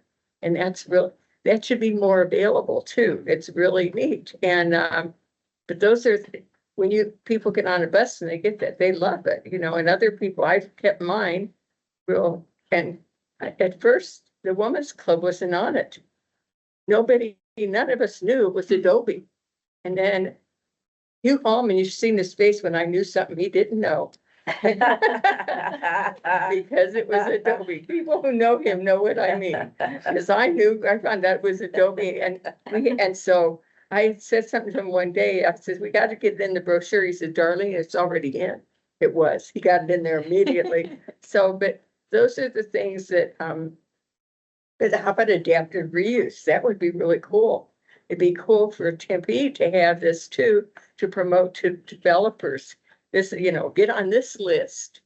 So those are things you can do that could make a big difference. And there's the stories, Peggy, right? The stories of how they've changed these and saved them, and they're still there. They weren't knocked down like a lot of places we see. Rob did a couple of things that I think you could do too. He contacted a teacher at ASU, and her students they studied the history of Donnell Plaza. And that was their class for the whole year. And they had the celebration at the end, and the public was invited, and we learned an awful lot about that territory. And the other thing is, of course, he put our foundation on the internet so that he added all kinds of information about historic preservation. If you haven't looked at his website, our website, please do look at it, because it was written not for us, it was written for the public, and it's wonderful. On that same note, we're still, we aren't up to speed yet on our own social media. I like some of the promotions for the downtown core. I like the imagery. It's weird because, a lot of stuff the city releases, it's a crapshoot whether you actually see it or not. And just that's the nature of media, right? But the times I saw the promos, I was like, oh, that looks cool. But I knew what it was, and I was still like, oh, they did a good job formatting it, throwing in the right graphics and generating interest. I only saw it though maybe once, but I know it was out there. But that's something we're working on too. I know Dion has talked about this as well, but on our side, we can do so much better with the imagery, the stories, getting that narrative out there to a broader demographic base through different mediums. And it's tough. This city has budget limits. Zach has staffing limits. Although and I know it's difficult. It's easy to say, oh, staff . And I mean, it's everything, especially right now, so tight. But if potential there is bandwidth within the planning or the community development department, marketing, maybe you do get one thing, a wish list of a promo for something, and you can leverage that. And that's our job too, is as a private group to facilitate that narrative on our end. And we're still working on it. It's a process. And of course it takes someone who wants to do it, someone who has the time to do it. It always sounds easy. We should do it. Well, it just needs to be done. Do you know what I mean? So that's something we know we need to do better on, and we're incrementally working towards that. So yeah, I think engaging that next generation, goes without saying, right? We need to educate the kids in K through 12, and we need to engage with, EBIT. I mean, we're gonna need people to maintain historic buildings and care for historic buildings. So, maybe there could be a program at EBIT that's all about, how do you build an Adobe structure? How do you do this one thing from a mechanical standpoint to make a building last? So I think there's tons of places to engage like that. That's, I was just gonna say, actually, it's not just the kids. My daughter's 30. And she gets all her information on it. It's all, you know, she, in print, forget it. Doesn't know what that is. So, you know, we've already had a couple, or at least one other generation ahead of the kids today who are already into that world. And we can't lose them either. So the cool project that I just saw was that, they made like stone benches, but they put a QR code, like literally on the stone. And it had an oral history from a local historian, when you pulled up the QR code, and he talked about the landscape that you were looking at and tied the history to your experience on the bench. And I'm like, that is a fantastic idea. And the city had no idea it was there. So this is why I want to have this discussion. This is why I would love to write it down and have like an actual document to point to. Because I think it would be helpful to coordinate efforts, so we're not like just working with the left hand over here and the right hand over here, but we can go further together. So I really think we should take these ideas and compile them into something that we can use and point to, and that would help you acquire funding and all those other items that we need to pay somebody to do it. So I think that would be a really useful tool. Sorry, one more thing. Sorry, I know it's business forever. With what Peggy was saying, one of the things was, you know, I dug up a lot of history on Donnell Plaza. But when we got the architecture team in there, they were able to communicate it effectively. That was their really the goal, was that they created a pop-up museum, you know, and they did some amazing stuff. But as architects, their biggest role was communicating and engaging with the community. And that's what really impressed me, because I don't really have that skill set, but they nailed it. And it's that younger demographic, and they're the ones who are conceptualizing the engagement. So you can see how their minds work and what they think is interesting, how they're relating to people in these built environments, because that's their job too. They have to communicate vision. They have to communicate stories. And so that was my big takeaway, was watching them when Peggy like came to the event, right? And all these neighbors who were like, what's Donnell Plaza? It's an abandoned strip mall. Why are we here? And all of a sudden at the end, they're like, whoa, you know, this is neat. And it's going to have an amazing future that I'm going to be part of. Change the whole energy changed, you know, and I don't, especially with Donnell Plaza. I mean, you can imagine any conversation, Donnell Plaza, people are like, oh God. But by the end, if you have the right person plugged in with the vision, it's like, wow, yes. How does this work? How do we get there? And all of a sudden, but it's that mechanism of communication that's really the, you know, and again, that demographic, that younger perspective, it's exciting. And so it's to double down on what Peggy's saying, really engaging the ASU, Herberger, they show us things that we really, you know, I never thought of, you know, anyway. Making it relevant. Yeah, and connecting, which is hard. And that's part of this, you know, the whole challenge. It's hard for Anyway. people don't read anymore. Yeah, I know, it's true. How do you connect that way, right? There's a lot of good ideas out there. Oh, there are A lot of good things. and that's why I don't want to, I'm sorry, I keep looking at you, but that's why I think it'd be really great for this to be like a project of its own. Yeah. One final question, it's kind of like a legality question. If we have an event or something, a project that we're doing, can you all legitimately help us? Or do you have to be 3 people on your own time kind of thing? We could help, we just can't communicate together at the same time. So, we can each have a task to facilitate. We've communicated directly with you. We can have a task and you would love to help. But like together, like we can't do like mass emails, to all of us. I was just thinking, and now he's not, I was gonna give a shout out to Dion. He had an idea, he has an idea for some of our things, because we were confabing about things, and he's like, let's do a hike.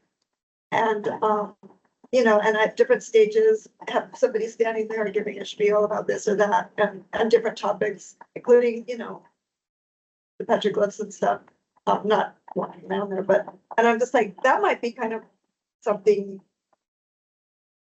that would be of interest in your spare time, if we did something like that. I don't know, but I mean, but you could then also, I don't know, be representing the commission, and then people would know that you're out there too. Well, we just have to do a public meeting notice. Okay, I'm We all I'm need to just see curious, that. but We just nobody have to know. said this. This is Yeah. Me talking on my own. Yeah. I'm off the clock. Yeah.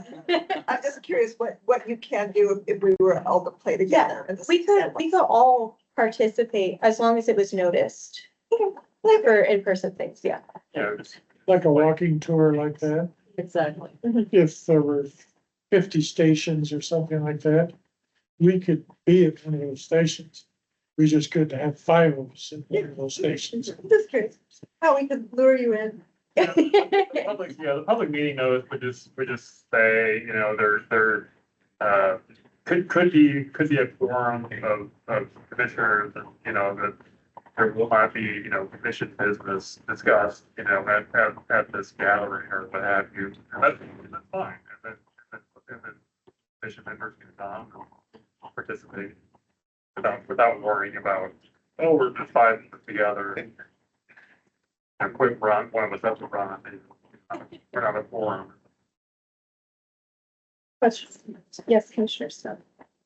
Kind of a follow-up to that question, as an individual, not a commission member, would I be able to get in touch with ASU about the historic preservation group you talked about? I work at ASU in the historic house, the old President's Cottage, and I also am a student there, so I feel like I have the right road in to make that connection. But I know that ASU and City of Tempe are 2 different entities. So Yeah, I would just would follow up. Others that just, yeah, if you're doing that, just as long as you're not representing yourself, it's like I'm speaking on behalf of the commission, you know, and just say, I'm just speaking on commission, on behalf of myself, you know. Okay. You know, that's fine. I'll hook you up, state employee, you see.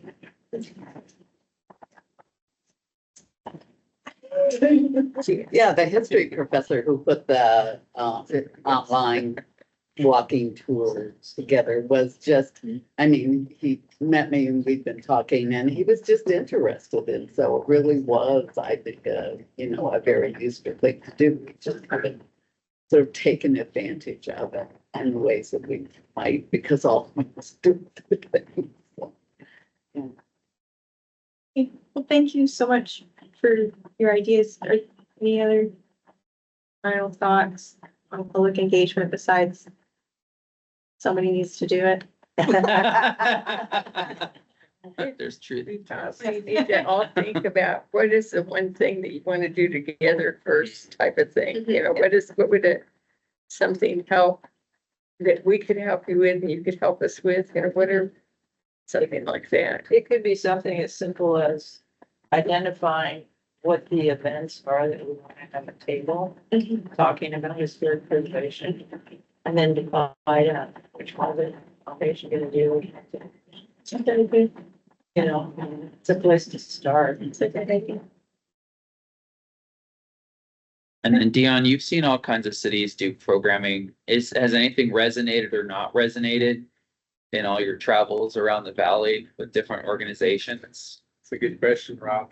I think really each city has their own kind of perspective on how they do history.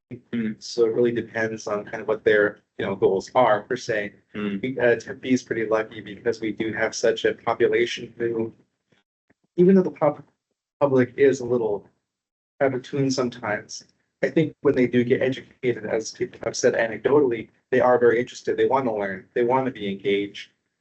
So I think it's just kind of making history as accessible as possible in a way that is as easily digestible as possible.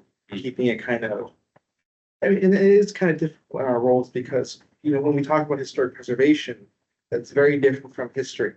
people understand museums, they understand artifacts under glass. They don't understand the concept of preservation. So that's when you get those misconceptions about, I can't paint my house green. That's what an overlay means, I can't, they get scared. So I think just really being open about what our goals are and trying to reminding people, not just, individuals, but also people like from the city perspective, as Don said earlier.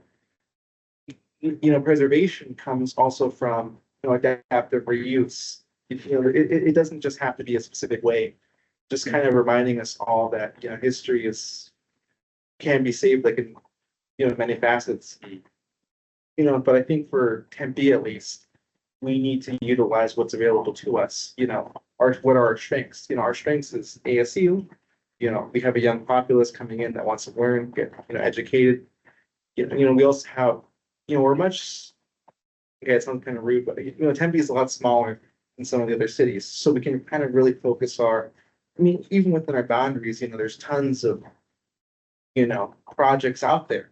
But even then, that's still, more manageable than say somewhere like Phoenix or some of our other cities, which are sprawling. So I'm really, glad that, everyone here on the panel and on the commission, brought up some really interesting perspectives. So I think we're in a good headspace moving forward.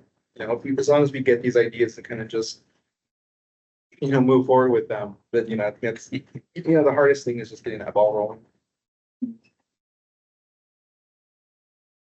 Hugh Hallman took us together one time and he had a put, a board. And he went around the room and he said, you're gonna do this and you're gonna do that and you're gonna do this. Sometimes it just takes that, divide it up and do it. Yeah. And once you feel personally responsible, then you kind of do it. Now people are watching. Those are great ideas. I'm gonna move on because I just want to be conscious of everybody's evening. This is not the last that we'll ever talk about public engagement. So we're gonna digest, and we'll start assigning duties. Okay, so I'm gonna move on to our last item. And I kind of want to have a more pointed discussion about the downtown historic core plan, the draft guidelines that we have. I know we've talked at length about like what we haven't seen, what needs to change. I would love to hear from the foundation. What are your priorities that you envision for these draft guidelines? And what aren't you seeing that like you wish you would see, so that we understand what are the foundation's priorities and how we can better align? That makes sense? Yeah. Okay. So you're looking for our perspective on the current status of the downtown historic core Yeah, draft. and then I have a follow-up to that, but we'll start there. I'll follow up just a little bit on that, Please. on her comments. One of the things that I'd really like to know is the foundation. What do you think this historic core plan is? And I hope I don't burst anybody's bubbles here. Really good at that. This plan is an outgrowth of the 2050 general plan. The general plan is just that. It's a policy document, not code or law. It's a generalized statement of where the city hopes it will be in the year 2050. As an outgrowth, this core plan, and I still pitch it for the idea that this should be the 2050 core plan. Because to me,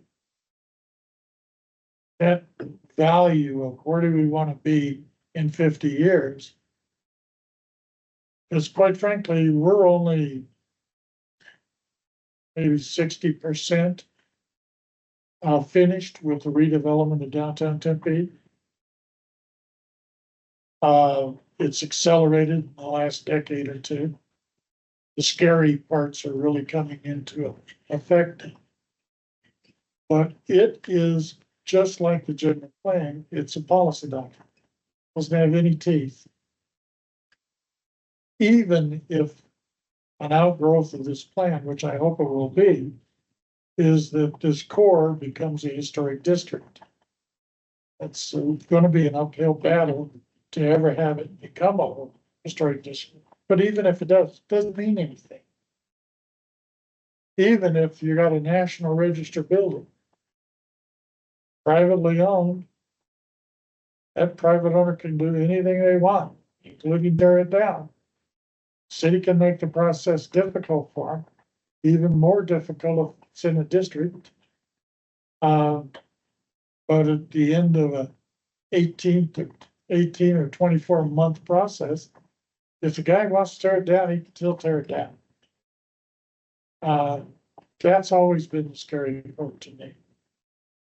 I used to be one of those people that thought if it was on the register, it's safe. I heard that comment from you earlier, scares the hell out of me. People in this day and age are thinking all we gotta do is get them on the register and it's safe. Doesn't matter who owns it. Quite frankly, the only way we can get it on the register and have it be safe is if the city or some other government entity owns it. Federal government even more so than the city. Those councils do change. But that, I'd really like to hear from you what you think this plan is going to do, and what do you hope it could do? What needs to change in it to make it stronger for what you want it to be? I mean, it's tough. Cause so I don't talk too much. I want to open it up to everyone else first. And see. I want to say something about the mountain. And I'm sort of wet blanket about this. When I learned a long time ago the importance of having something go to the voters. And when we, a big developer wanted to put homes in Capitol Park, big time, across from where we are. And they approached us in that, they had this big plan. They actually had someone in Congress that they could lift the land patent, because there is a land patent over Capitol Park from Franklin Delano Roosevelt saying it's supposed to be for the people's good, for what's there, you know, botanical gardens, the zoo, things like that, but not homes and that. We wrote a petition and we got signatures, and then a lot of signatures, but we went to the mayor and council, and these signatures were from in Tempe and out of Tempe. Went to the library, went to the light rail. It's a regional park. 50% of the people that signed it at the library were from outside of Tempe, which tells you how great our library is. Okay. And I would tell you 97% of the people we asked to sign the petition, normally maybe 30% would stop, but people walk fast. But you say you want to save Capitol Park, they would stop. So we took it to the mayor and council, asked if we had to get all of the registered voters, 1,600, whatever. It would be our legacy. But if you refer it to the voters, it's your legacy. They referred it and we voted for it, and it's to preserve. The only way they can change the coordinates, it's all done formally. It's got coordinates of everything. It's just not grassy areas that are in the desert conservation of the preserve.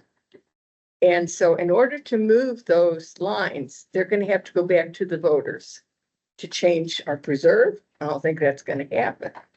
Now, A Mountain was the first one to become a preserve.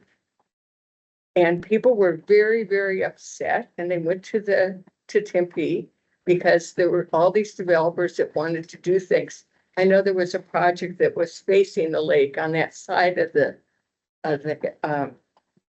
butte, And they only wanted to go up so far up the mountain and everything.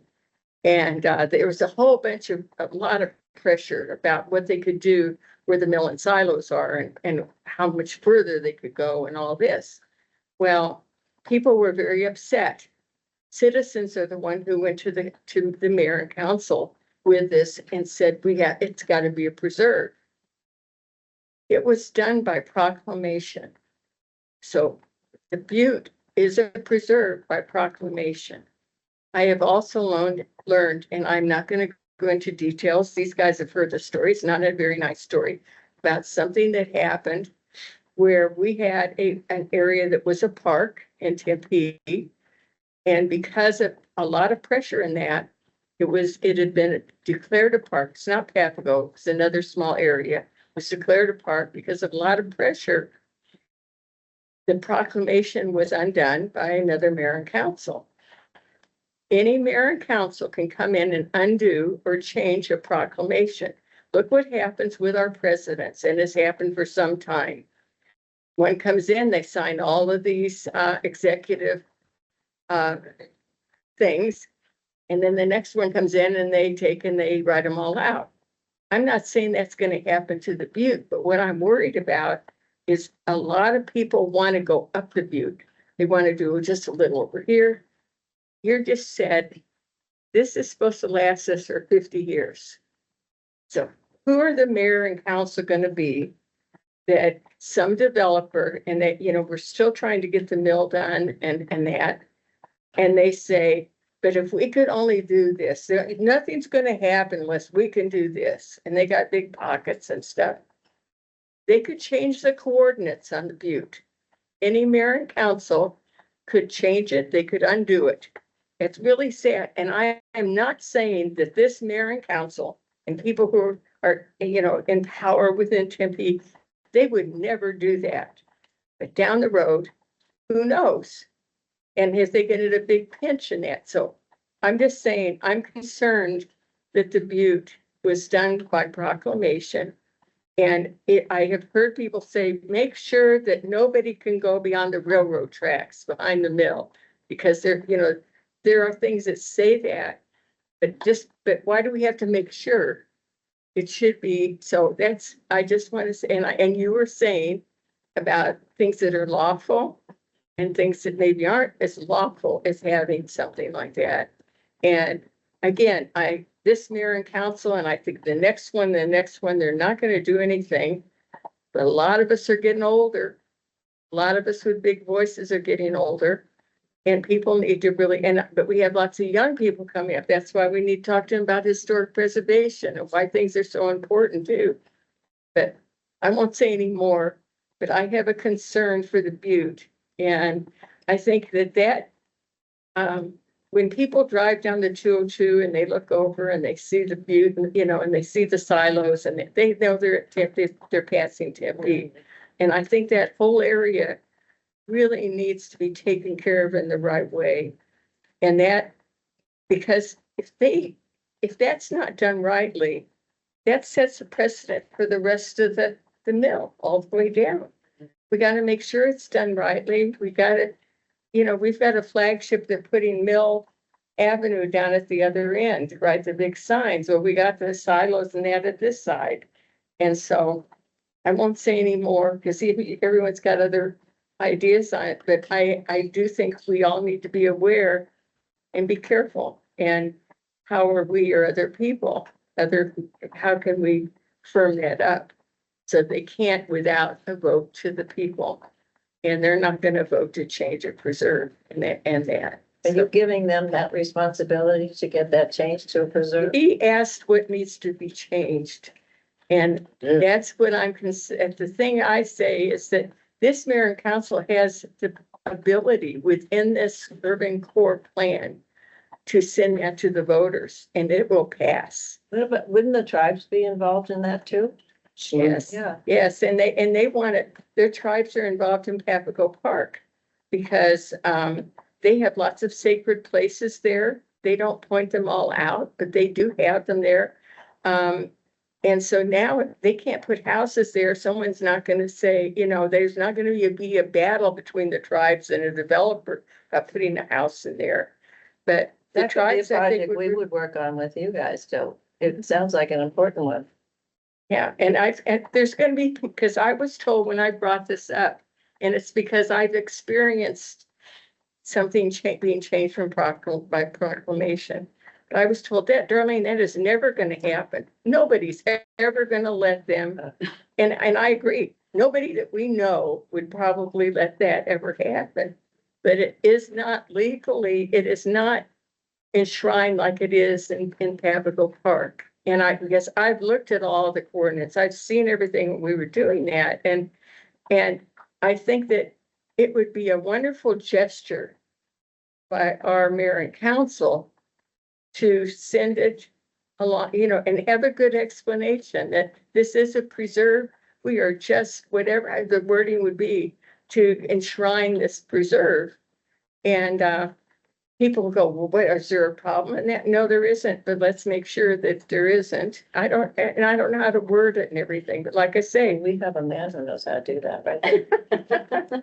yeah, he's probably shaking his boots with me bringing this up. I'll talk to the city attorney about that, yeah, the exact wording. Yeah, but it could go to the voters and it would pass, and we'd have to write it properly though, so they're not worried about it. But this is for posterity. I'm saying that wrong, but and I'm gonna shut up now, but that's been something that's bugged me. I brought it up at the meeting and I says, it's something that just needs to be done, and we could all really feel good. And I feel really good because they can't build homes in Papago Park. We also, after we got that through and everyone voted, we asked, okay, who's gonna run the park, the Papago, the preserve? And we were told, no, they're not gonna hire anybody. And we said, well, what do you mean it hasn't been cared for in the past, the way it should be? It was cared for, but not the way it should be. Now it's a preserve. So we were told that they would give us a commission, the Desert Conservation Commission. And the thought at the time was something that would last about 6 months, will last a lot longer than that. But when they said, okay, they would consider that, we put together a list of the types of people that should be on it, the background, people that have different education, different experiences, everything. We put Native American representative. We were told, I was told, Darlene, that's never going to happen. And I said, why? What do you mean? Because they're a separate government entity. And I said, how much money have the tribes contributed to Tempe? How many sacred sites do they have in Papago Park? How involved are they, with everything? And now I'm going to be political. Jennifer Adams went to Joel Navarro and Randy Keating, and the three of them took it on. And we have a Native American representative on the commission. Some things, and at some point, there's talk about changing the name to a Native American name, which I am all for, with English translation, for a lot of reasons. It would set Tempe's Papago Park away from all of Papago Park, because people think it's Phoenix Papago Park. They don't realize that we have part of Papago Park. Residents do, but not other people. And talk about for marketing and for tourists and that. There's all these wonderful things, and the Native Americans have the big seat at the table. So all these good things that can happen, but I just wanted to bring up about, I think that's what I'm worried about the butte. Okay. Well spoken. What about, there's the Butte, what about downtown? And it's kind of the same situation. If we set up a policy good through 2050, 2050 comes along, that policy can be completely changed. And the nice thing about general plan is the city is required by state law to redo the plan every 10 years and take it to a vote. There's no reason that doesn't involve this particular element of the general plan. It just has to be done at that time. And, one of the things that I'm passionate about, because I spent 3 decades of my life working on the downtown, is that we have well identified in the drafts that we have so far, all the properties that are formally on a register. And we have 10 that are showed as register eligible. But I put together a list of another 15 that within the 2025 to 2050 time period, those other 15 are either eligible right now or will be within the next 10 or 15 years. They include buildings, the Ellingson Seed Warehouse. You may not know it by that name, but you probably do know it as ZTEAS. The Ellingson Warehouse building burned down on the Centerpoint site. Developer lightning, everybody called it. We saved as many of the brick as we could. Developer then rebuilt that building. Had to add some building, but it looks exactly like the seed warehouse, except it's adapted for an alternative use. Well, although the Ellingson warehouse was definitely eligible, that building is not eligible yet. But quite frankly, another 15 years, it will be. And there's more of that Ellingson warehouse in that building than there probably was in the Ellingson warehouse. But there's a number of buildings, Tempe City Hall, Police Courts Building, the Post Office Building, all sitting within the core. You've got the Gordon Biersch Building, MCW Holdings, when we couldn't save the bank that was there, the bank building that was there, because it was melting into the ground.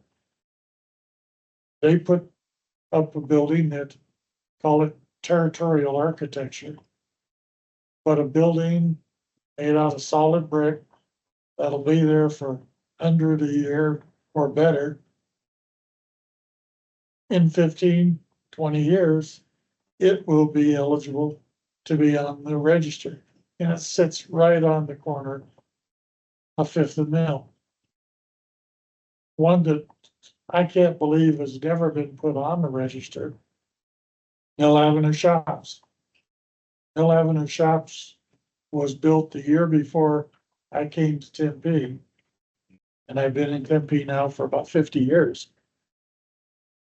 That building definitely within the next 5 years should be fully eligible if it isn't already. Look at the architects that designed it. Look at the family that built it. Look at some of the businesses that were in that building. There's plenty of grounds for it to be included. But it's not included right now. It's not in the document right now. I keep pushing for it to be in the document and call them contributing buildings that are near eligible. In the next 25 years, the entire list will be eligible. Interestingly enough, the city's going about buying a number of those buildings. So that gives me great hope that at least those will be safe. But it's that type of thing ties back to the core of the plan. It's not a static plan. It will change every 10 to 15 years with different councils sitting in the place to do it. But the voters, if this is an element of the general plan, will still have to approve it. That's the direction I'm headed in this. Not having too much success yet, but I keep talking. Which, like Darlene, I'm not afraid to talk. All my fellow commissioners get tired of hearing me. But at the same time, if they want me to talk about something, they'll call. Right.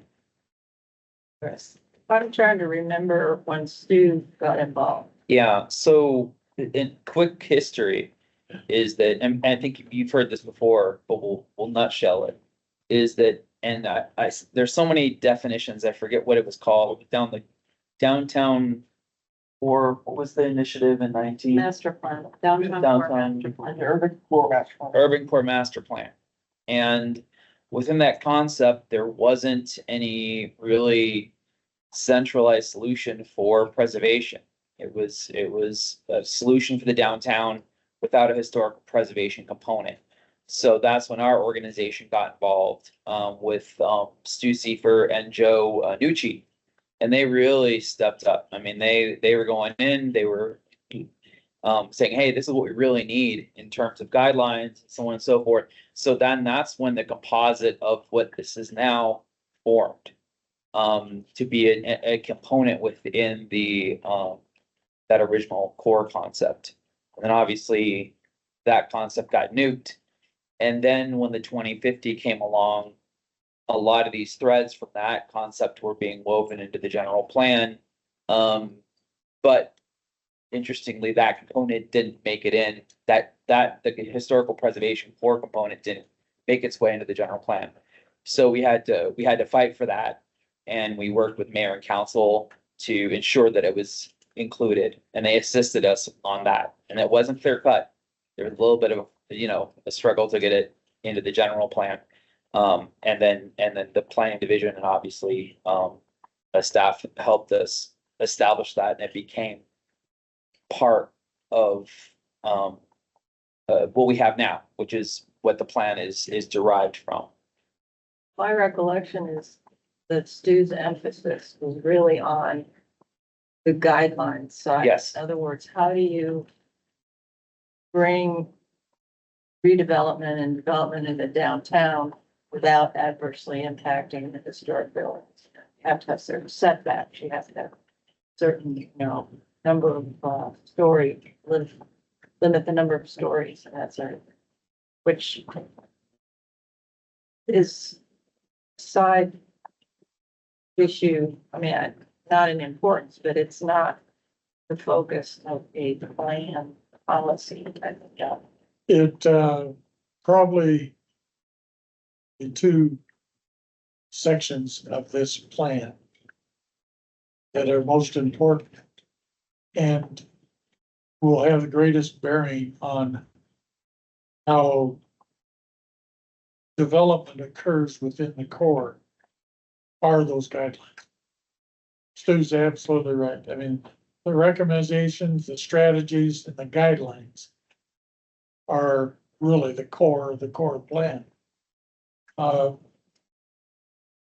even then, they're not code, they're not law, anything of that capability where even the commission cannot call to order on a particular development that might take place. One of the ones that it would be easy pickings is a post office building. That building, actually, what has helped keep the post office there is the residential and business growth in the core or the entire downtown. It actually gave it a purpose that 15, 20 years ago wasn't there.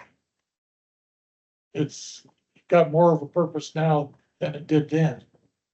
But still, if federal government decides, well, we'll consolidate it in with a nearby post office, it'll all be run out of there.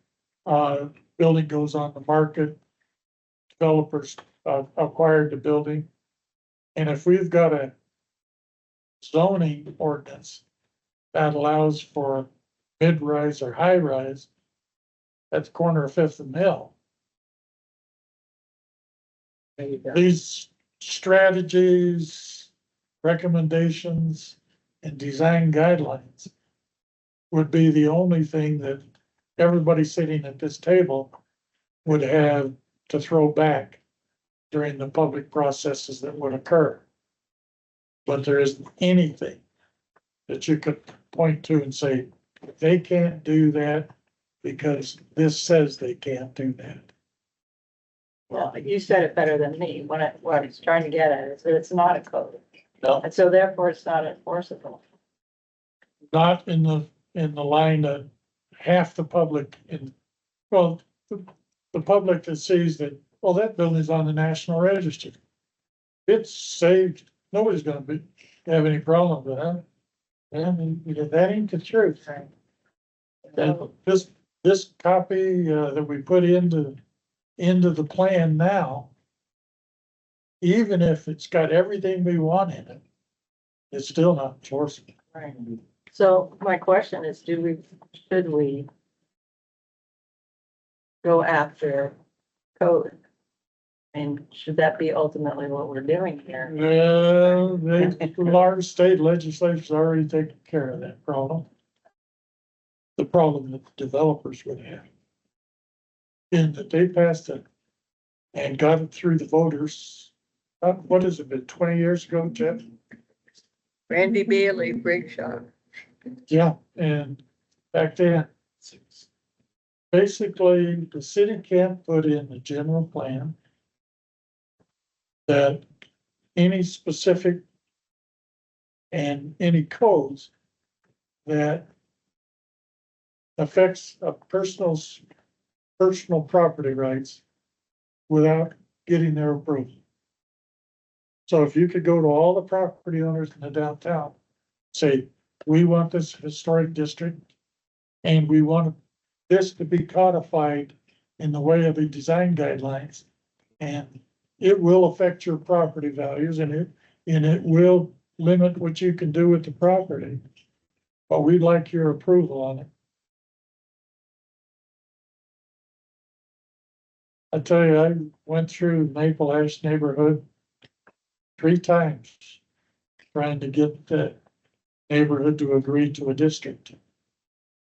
In order to get it as a district, takes 50% plus 1. Could never get it done.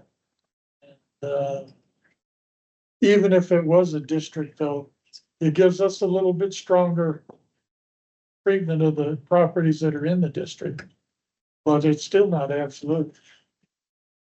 What do two cities do, Mesa and Gilbert, that have areas?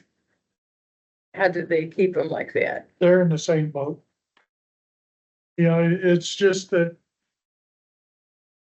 most developers, and especially redevelopers, will not go through the hassle of fighting a community for a protracted period of time. Because in order to do that, they're spending millions of dollars, hundreds of thousands of dollars in plans. And they don't want to tie that money up for that period of time. Maple Ash neighborhood, the best thing that ever happened to it was a whole bunch of forward-thinking people that wanted to live in a historic home moved in and bought those properties. Now, there's still a lot of properties that are at risk in that neighborhood. We've had a couple come up in the last year. That there was nothing you could do. But, that's the biggest concern I have, especially at my age, is that, I'm not gonna see 2050. But I'd like this document to be as strong as it can be to preserve what we have left. And what will become. How can that happen if you're saying just like the 2050, it has no teeth really, other than if they make it in such a way that the developers know, hey, hands off, all these people are gonna come. Is that what you're talking about? Well, the one part of this, and Zach will have to check with his city attorney. The one part of this that I still have hope for is that if this gets in the general plan as an element of the general plan, the 2050 general plan, and it's voted, has been voted on by the city, by the citizens, that in order for it to be changed beyond that, it's gonna have to be voted on again. And again, every 10 years. Nice thing about once it's been voted on is that it can't be changed without a positive vote. And that it could be totally rewritten, sent to the public for a vote. If it's voted down, the old plan still is in place. Again, it's still a policy document. It's not zoning. Yeah, it's still policy, yeah. But city council relies on these kind of policy documents to make decisions. If you've got 150 people in there screaming at, in the audience saying, here's your policy, uphold it. Chances are it will be.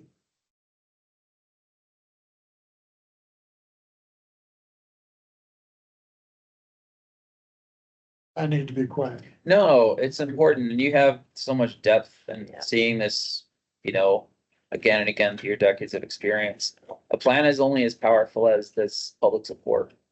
How many plans are on the shelf that they don't look at, that they don't reference, that because no one speaks up for it, right? Well, and quite frankly, the draft document that we have right now, it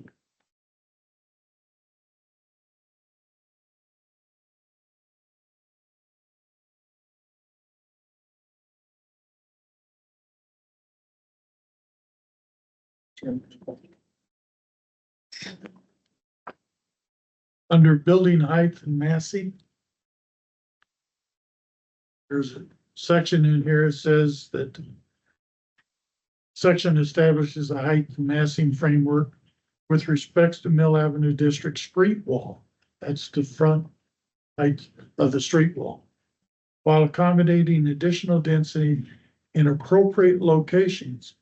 It defines clear guidance for the base height building setbacks and high-rise towers to ensure new development reinforces pedestrian scale, protects key views, and is sensitive to the adjacent neighborhoods. Just the fact that it's got the word high-rise towers scares the hell out of me. Because there isn't anything high-rise about the core. There isn't anything mid-rise about the core. It is a low-rise development area. That word's got to be taken out of there. If nothing else, I put low-rise in. But we're still looking at height requirements, things like that,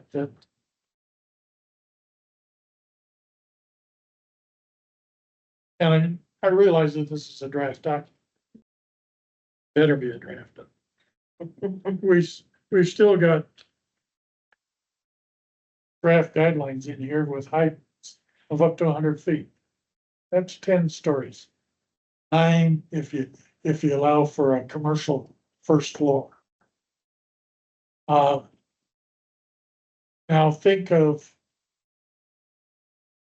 the Hackett House and that big vacant piece of land next to it. This one's already been proposed in an RFP.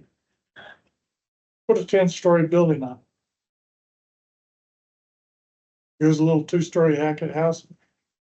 We've all seen the cartoons of the city where all the high rises and the guy that held out would sell his property, sitting there in his little house. That scares me.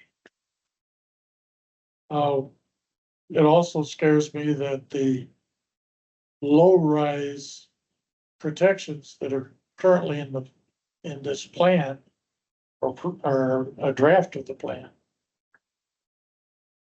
on Mill Avenue only go back halfway on the properties in front on Mill Avenue.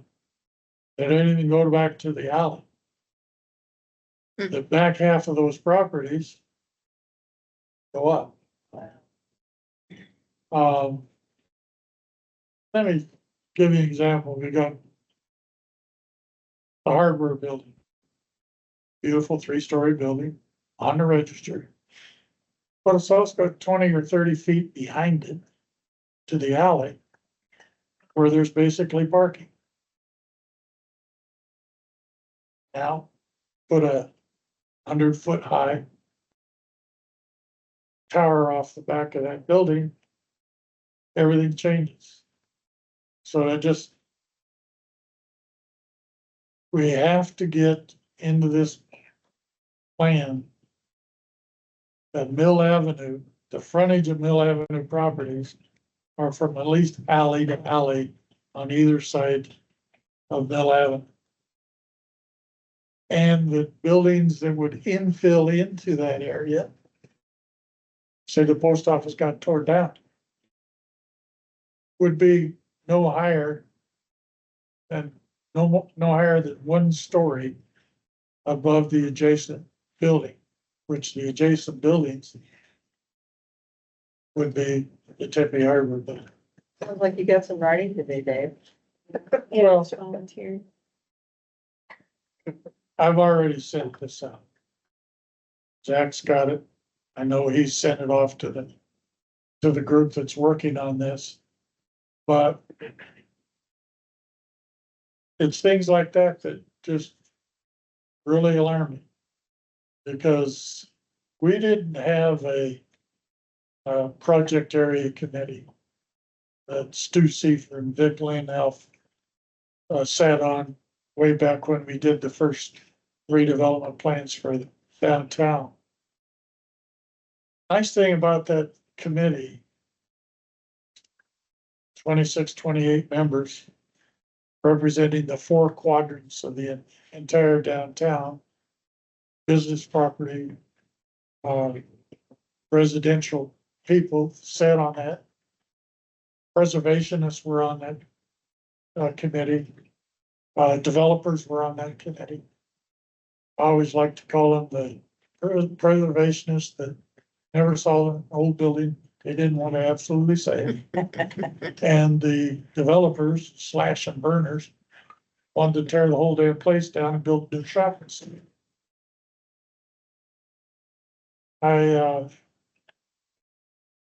I'm so glad we went through the 18-month process of that committee meeting every 2 weeks, yelling and screaming at each other at times.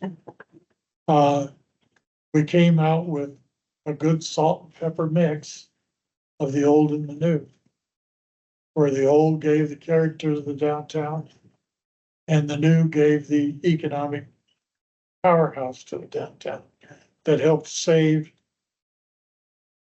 many of the old buildings. We're at the point now where I don't think we can give up anymore in the core. Yeah. And leaving holes in this document, policy document, that would seem to mean that the community is in favor of those. Let's take a developer and their high-powered attorneys very long to key in on those key phrases. Well, it says right here, high rise. It says right here, 100-foot buildings. It says right here, if we go back a half block out off of Mill Avenue, we could tear everything down from that point on and build new. No. I'll keep talking, I'll keep yelling. I'll keep writing. But I just want you guys to know that when it comes to the community, you're tied into the people that will show up at those city hall meetings. If it's not right, your voice is gonna be heard a lot louder than ours is.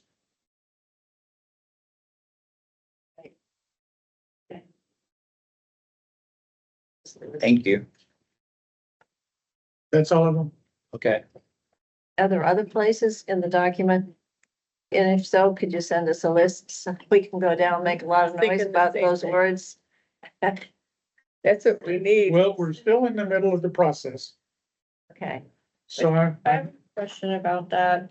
Are we going to get an in-person meeting? Yeah, with the, Sorry, go ahead. with the consultant doing this, cause we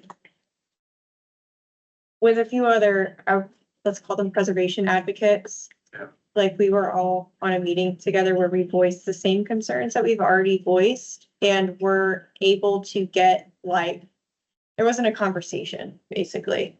So is there going to be an opportunity to have a conversation with the consultant? Like in person, like with just preservation people. With preservation people and non-preservation people? I don't want to just say developers because it's not just developers. Yeah. But like, is there going to be an opportunity for a conversation? Okay, Yes, yeah, I'll just say, so at the joint meeting of the joint HPC council, HPC meeting on, the 30th, 30. yeah, council gave pretty clear direction, that they wanted Okay, staff to facilitate, an in-person meeting with all manner of like folks, from different stakeholder groups, developers, preservation folks, et cetera. And so, yeah, that's one of the things that we're gonna be working with developers. Okay. Facilitate that. okay, thank you for clarifying. Yeah, of course. Are there any other thoughts from the foundation? Can I bounce a question back? Cause you are an expert, right? You've seen Tempe grow. And you know what the realities are and you have a sensibility. Let's say we do ask for your solution for the one-story concept. Like I was at, which is really fortunate. I was at a joint meeting with some of the landowners and developers. And when they heard about what was happening, one of the things is, wow, we didn't realize this is what was happening, but also we have an expectation already based on what we're seeing around us in the downtown of what we're going to get. How do these guys somehow negotiate with those people for that one-story solution when they already think, and they've told their bosses and their spreadsheets and corporate, wherever, it's institutionalized, and they're gonna, to tell them to go, oh, no, sorry. Is it possible? it's possible. And the document is being written in that direction. Okay, Again, we've got a state law that says unless you're willing to buy the property, you can't keep a developer from building what zoning says he can build. yeah, okay, So with that said, in this document is a transfer of development rights incentive mm-hmm, that those guys can work with the developers. Says, I've got a 10-story building planned on this site. You're telling me now that it can't be over 4? Mhm. Because it happens to be sitting at the quarter or fifth middle. Yeah. So that's what the core document guidelines say. But we do have this tool that so you can take the density and intensity of that 10-story building, those upper 6 floors, and we'll move that elsewhere in the district. There's contributing properties and there's properties in which are already designated for high-rise development. yeah, Adding a little bit more to that in a more appropriate area is the trade-off. Now, does the developer have to do that? If he's sitting there with I would imagine that post office site's gotta be close to an acre. Current prices, $20 million site, if not more. He's sitting there, his board of directors is saying, what are we doing with the Tempe project? And he's saying, well, trying to negotiate something. That's all it is a negotiation. Mhm. Unless the city says, we'll take the $20 million site off your hands. That's the only thing the city can do. That's why it's looking at buying the Tempe Hardware building, Mhm. the bank building next to it. They already own the flour mill. Mhm. Now they're pretty much giving up with developers coming in to do the flour mill. City's looking that maybe they should be doing that on their own. Hopefully Zach will give us an update on the CIP as it's moving through, because I know that's a significant part of it. But, if you aren't willing to buy it, then you're limited on what you can say the guy that does own it. Yeah. Can't do with it. Right. And historic preservation, these are fairly hollow words to a big corporation looking at a site that allows them to build a 10-story building. So it's not a pipe dream, is what you're saying. Yeah, okay. It's really not. There's. Yeah, okay. That's nice. I wanted to hear you say that, to be honest with you. Well, and the guy back there in the blue suit is the one that really comes down, because he's the poor guy that has to deal with it on a day-to-day basis. I do think of him when I'm talking about this. You're the guy, we put you in the situation, whether you like it or not. You know, how do we set him up so he can win? Or, You gotta or give follow him the the tools to guidelines? negotiate with. Yeah, And how do we make him successful, you know? give him better tools? Yeah, okay. And there's some good ideas along the lines of what can we put as a community, put forth a negotiating tool to lessen the impact on Mill Avenue and allow them to make their money elsewhere. Mhm. And But they based want- on the current draft, are you satisfied with that mechanism? It's getting there. Okay. That'd be great to hear. There's work to do. Yeah, so it'd be great to hear too.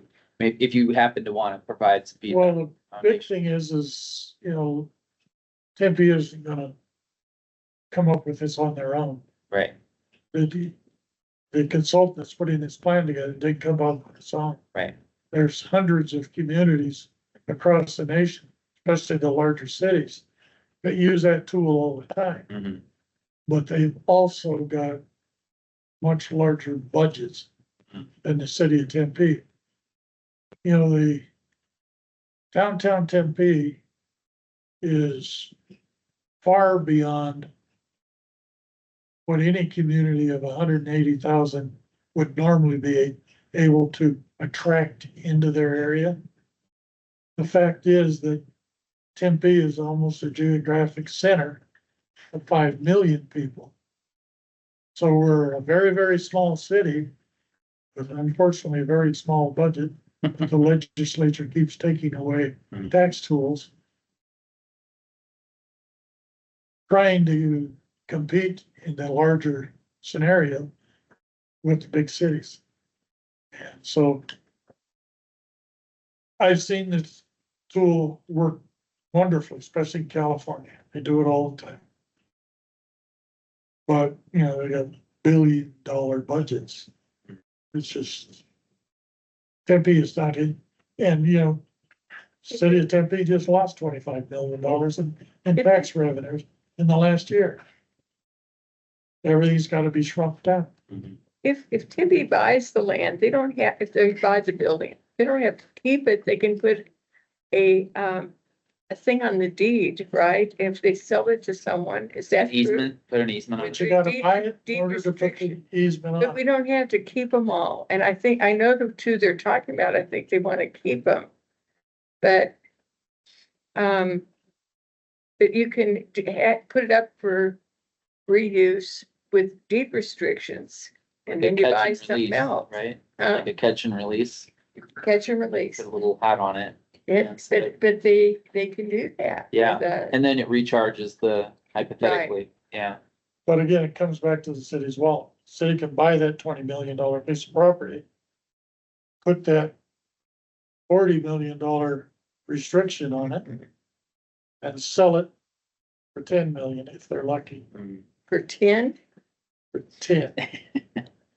Again, you're taking all that value Yeah, that corporation is looking it's at potential value. potential of. Well, that property is valuable one way or the other. I mean, if they bought it for 20 million, they could sell it for 20 million. Unless there's proven that they aren't gonna be able to build what they wanna build. The only way for that to happen is pass through city's hands. Which most of the properties in the downtown, redeveloped properties, went through the downtown and the city's hands. So one of the, It's just, it's such a scary proposition. Especially for those guys in the back row. You know, I'd show up at a city council meeting on Thursday night. Be told I was gonna be fired on Monday, and then everything came back into focus, and I was a god the next week. But that's a tough business to be in. I think that's why he's bald. Very true. it just lets me be faster. Yeah, I know that's why. This is why. My hair is white because I'm sitting next to Peggy. I'm just saying. And You do have good genes. And I'm gonna say this really objectively, when I went to the meeting where, it was really helpful to hear the developer and the land use attorney's perspective. One of the things they said was, and I might be quoting it wrong, but I think it was pretty close, and I'm saying this objectively, just so we understand where they're coming from. One of the comments was, if the city moves forward with this initiative, it will destroy, quote unquote, Tempe's economic engine. How do we get from that with these guys in between this narrative and the politics that are associated with such things? How do we, and you brought that up during the council meeting, when you said, actually, you know, it's economy is sophisticated. There's a lot of ways to approach it. It's just not about, you know, cut and dry development. It's how development's approached and the dimensions of that. How do we bridge that commentary with what we're looking for? Yeah. And put them in a situation where they can navigate that. That's why I said it's too bad that we weren't working with a project area right now. Because putting those people in a room with, not with a group of like thinkers, Yeah, or with a group that has totally different interests in this community yeah, and have voting power. You know, developers don't make the big bucks to get in a fight. Very few of them go in looking for a fight. right, They look for the easy way out. right.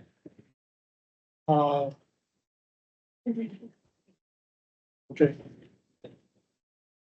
Now I'm serious. He just handed me the gavel, Oh, okay. but no, it's, I'm just curious, the Hayden House, they're gonna build this big monster over the house.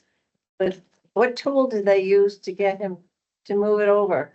And also to put pilings down to stabilize the house and all the other deals that the developer was willing to do? if you get the developer, has to go through a public process because the city owns the land. They put out a request for proposals. He responds to it with his proposal.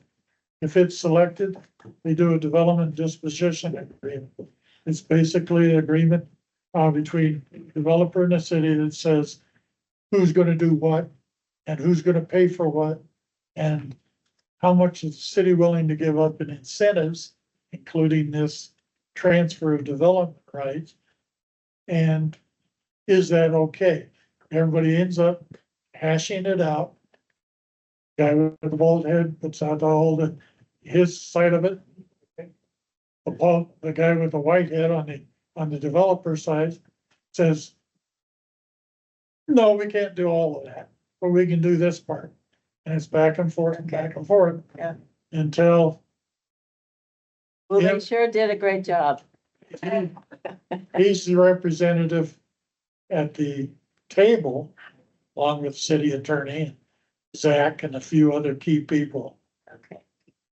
That is trying to come up with that compromise. And he's the one that's gotta go to the city council along with the city attorney. Most of this will never see the public. Yeah. Until the final vote. Real estate is one thing that the city council is able to discuss in behind closed doors in executive session. What you see downstairs is a result of all the work that the staff has done, all the negotiation that the staff and the council have done with the developer. What comes out of that, you typically see it.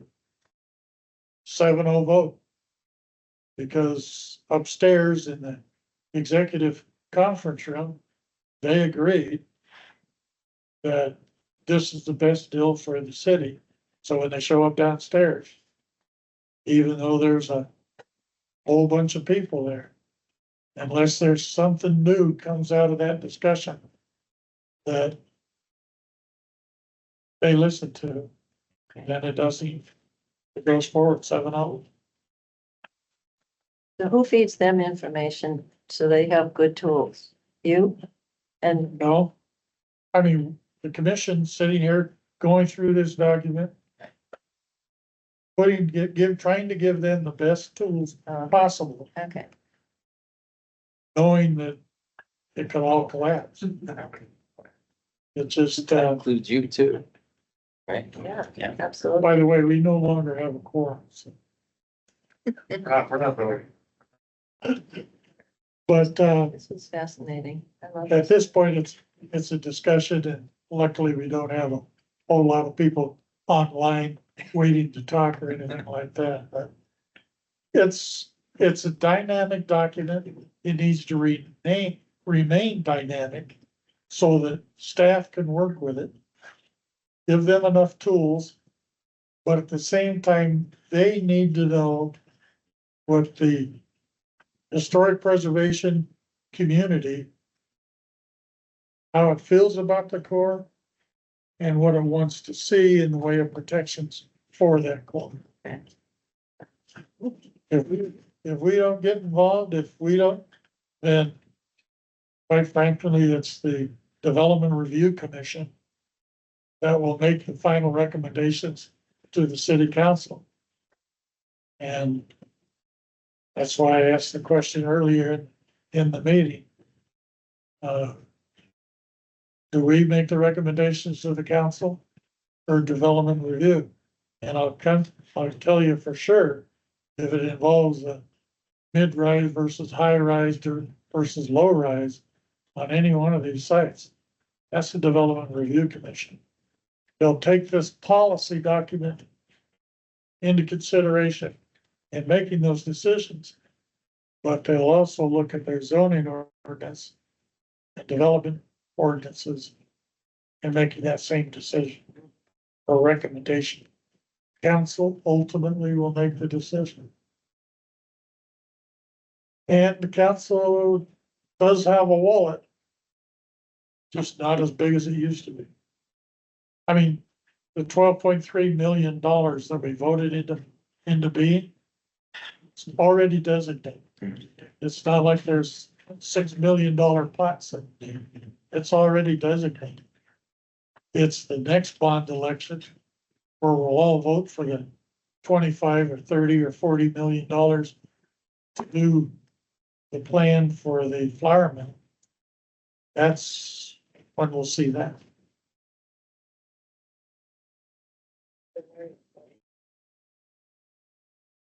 And would you mind, Thank you. providing, we'd love to have your notes on this. If you want to provide an overview, I can send you what I sent Zach, that'd be wonderful. That'd be wonderful. because that is a public document. Right. And it's great to have you for serving on the commission too, with all your experience and awareness. You're like the nightmare for, you know too much, but it's good. I mean, it's invaluable. How do you stay on the commission? I thought there's a certain number of years. I've got one more to go. Uh, I've been here 5 years. Then I'm gonna move over to the Development Review Commission and really give this guy, as outspoken as I am, I doubt that I'm ever gonna make. You could talk the developers to death. Sure, you wanna move to share that update? If you would, please. Thank Thank you you. for this discussion. I really That was appreciate it. wonderful. Thank you. Learned a lot.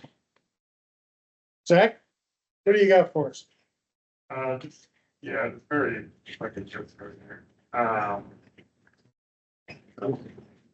Yeah, just very quickly, so speaking of the downtown historic core plan, and the original, you know, the one we were projecting is the deadline, or not the deadline, but kind of the end of the timeline, which was capped off at the council adoption of plan for, staff's, talking with consultant and seriously consider extending the timeline to provide more opportunity for input. So, you know, looking at more, less like summer, more like early fall, for shooting for council adoption. And that would potentially give, you know, the opportunity to have, you know, that kind of all hands on deck, you know, type meeting that Chair Jones was asking me about. It could potentially include, one more additional, HPC presentation by the to the HPC, also one more to the DRC. So that the HPC would have the opportunity to, review and comment on the draft plan before, you know, the next meeting, which would be them having the opportunity to provide further input on the draft plan and then make the recommendation, of the adoption. So be kind of, you know, giving them more opportunity for the commission to weigh in. There was a developer Martinez house, just wanted to mention that city staff had a meeting with the development team from First and Farmer, who the city manager signed a development agreement with. And we talked about moving forward with the development agreement benchmarks. And that includes, you know, talking about rehabilitation of the historic home, trying to, you know, get moving forward on that process. And I think, you know, there's consensus among both staff and developer that, you know, we have a mutual interest in moving forward. And so the developer is going to reach out to Bob Graham of Mockley Design Group, who had already enlisted for some kind of earlier stages of that project, to just, you know, talk about like the best ways at this point to secure the home. And so we'll get some information from Mr. Graham, and we'll talk about moving forward with the process. And then, Zach, on yeah. that. Yeah. Who's gonna be paying for it to be stabilized? It could either be the city or the developer, but the city does have more than $300,000 available. So if necessary, and if it's required to just kind of get things, you know, moving, the city is, you know, is willing to get that money for that purpose. And what would be your best guess of a timeline? I don't know at this point, in terms of, you mean in terms of like beginning, like protecting the I'm house thinking or something? monsoon storms. Yeah. I don't know, but we'll know more once the development team gets back, with having a conversation with Mr. Graham. And, but yeah, we hope to get things moving. There's a lot of moving parts with that development agreement. Parts will still have to be conveyed, to the developer, and, but we're committed to pushing forward on it. So I can't answer that timeline question for you, it should have, you know, within, I don't know, not, but hopefully not too, distant in the future, we should have more clarity about. You know, should be able to answer that question a little bit better. And where does the developer stand on the larger project? I mean, it's still pending at this point. Yeah, I mean, I don't have anything, they didn't really have any updates to share with us on that. But I think that we understand that they're still committed to moving forward on rehabilitating the home with the assistance. You know, at this time, they still are interested in finding a development agreement as a city and moving forward with the project, but yeah, they didn't have any further updates on that at this time. Any other questions about that? And then the last thing is, yeah, we don't have well, the next meeting is HPC meeting is scheduled for May 13th. I have to talk with the chair about agenda items. So there's only you last time. But it's also getting late. So if you do have any suggestions for items, you please email me. So I will say that it's probably unlikely that the presentation that was originally scheduled for May by the consultant of the downtown floor plan will be happening next month. And again, that will be if the time frame is elongated, will be more likely will happen. That's probably looking like it'll be more like probably like the hearing or something like that. But again, you know, looking at 2 rather than 1 additional 7 meetings for meetings what we're currently considering, but we'll certainly update you on that once we get that timeline finalized. Jack, where are you at with the CIP? The CIP and in terms of historic preservation project. Yeah, I know you've put in a number of requests in the CIP. Council will approve the CIP, what, May? Council's already approved it, I believe, correct? No, it hasn't yet. We finalized our, okay. Yeah. Internally, we finalized it. Yeah, you're correct, Vice Chair, May and Council. Okay, I've seen what the recommendations to the council were. As far as next month's agenda item, can you give the commission an update on what you guys requested for historic preservation? Sure. Yeah, I can do that. Anything else? That's all. With that, I'd again really like to thank the foundation for setting through all this. Darlene, I really appreciate the comments that you gave and the background that you gave, especially on the Eisendrath house. When I was still at the city, I was involved with some of the early efforts on that, but I didn't get all the history. I did get the fact that prejudice had kept them from becoming a larger part of the community. But I really appreciated your update on that, if you will. And you all for your efforts and your work within the community. If I don't get on development review, maybe I'll get on foundation. Yay.